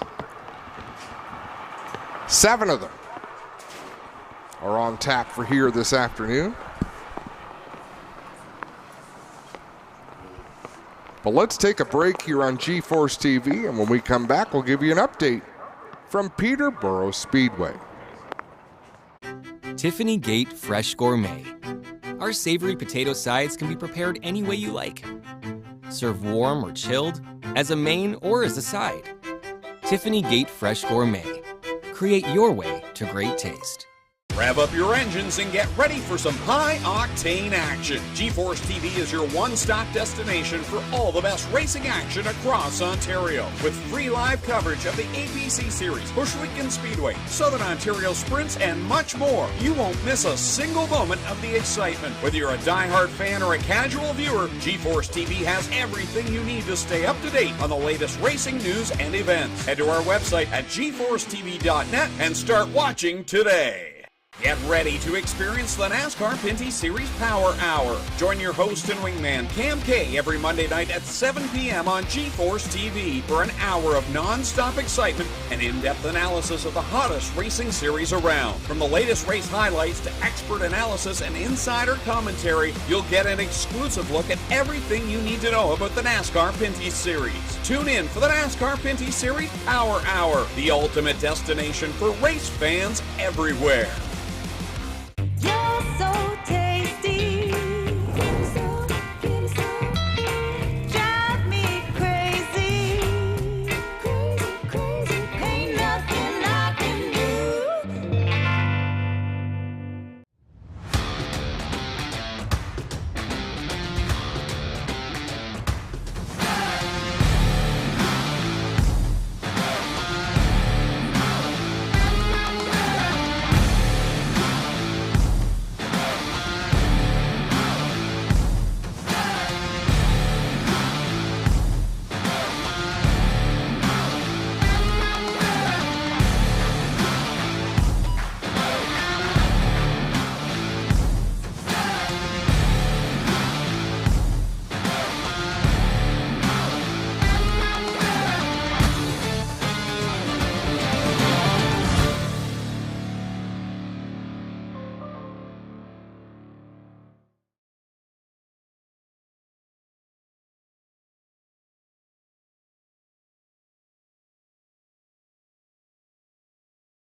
we're back at Peterborough Speedway.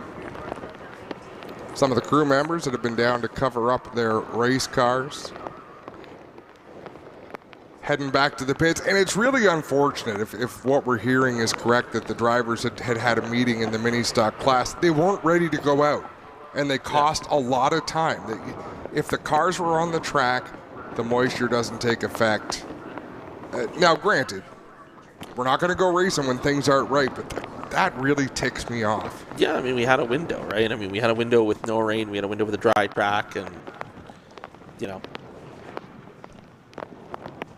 Have some faith. Have some faith in the race organizers and the track promoters and the officials. I mean, it takes everybody to work together to make this happen, and you know, bone stock teams out there drying the track, trying to make the best of it as they can, right? You know, those guys aren't even up till later in the program, but they were out there trying to make sure it was good for others, right? So now we wait. The precipitation has picked up, and granted, anyone can say, "Well, look, it's raining. We were right." No, you weren't. You're just all you have to do is be ready when you're called to go out. Then the next decision is yours. Is that new heat or just cool? Just cool, but fans start. But enough about that. Phenomenal weekend of action. If you're just joining us, we talked about some of the mishaps that have occurred over this weekend and how some of the teams overcame them. Matt Boyes and the Canadian Legends, that car was completely twisted. A number of teams got together to work on that and get him back out for his feature event where he finished 12th. Probably the most compelling story is that of Jason Keane, who came into the weekend the points leader in the Oscar Modifieds, crashed in practice when Chad Strawn's clutch let go, putting out a lot of transmission fluid onto the racetrack. So he's gotten behind the wheel of the Brandon Feeney machine, and with the extra day they've had, they've taken a lot of the parts off of Keane's race car and put them on the Brandon Feeney Modified. And two, I mean, so for those that, I mean, obviously it wasn't on air. It was during practice when it let go. So where the camera angle is now on G-Force, you can see it. So you see the row of cinder blocks, just kind of the middle to upper right part of the screen. That is what Keane hit with the right front of the car. The track was completely oiled down. He went off there and just clipped it, like tore everything off the right front. You know, twisted a bunch of stuff that wasn't good because obviously you're hitting a cinder block. But you know, just a little bit further, and he, you know, might have been okay. But you know, or if he was able to, or he might have gone through the wood fence down there. I mean, or if he'd kind of, you know, been a little more, you know, if he'd caught it a little sooner, he could have gone stayed on the pavement, would have had a better chance of getting that car wound up on the, you know, the tech lane there to, you know, pavement. Because the moment you get off there and you're into gravel and grass and on a slick tire, you're not stopping. No, that's absolutely true. So we will ask, what we've been doing throughout the day is putting on some of the races that were featured this weekend. And I'm not sure if we have any more in the queue.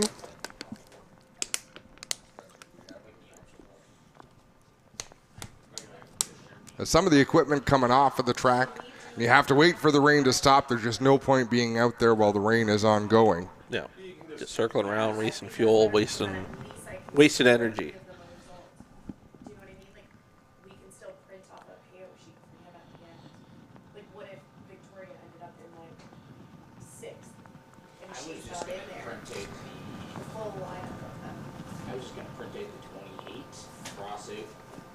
So we will continue with the stream. It will stay up as long as it needs to, while we wait for Mother Nature's permission to go racing. The tow trucks again are taking off on the back straightaway, probably just to come back to turn one. That's kind of where they've been staging throughout the weekend, or throughout the day, because the rest of the weekend was phenomenal weather for Thanksgiving weekend. I didn't even need a hoodie on Friday. It was perfect. It was, I think, into the 20s we got up to. It was just beautiful. Yeah, unseasonably warm and nice, and you get everything on a Thanksgiving weekend. You get absolutely every kind of weather you can imagine. Well, and again, I mean, like, even Friday, Saturday, those were, if you looked at the forecast, you wouldn't have thought we got 2 full days of racing in.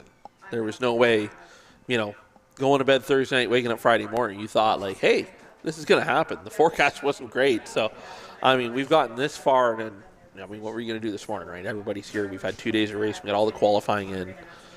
You got to try for it. You got to hope that the weatherman's wrong, right? I mean, you can't just, fold up your tent and leave, right? So.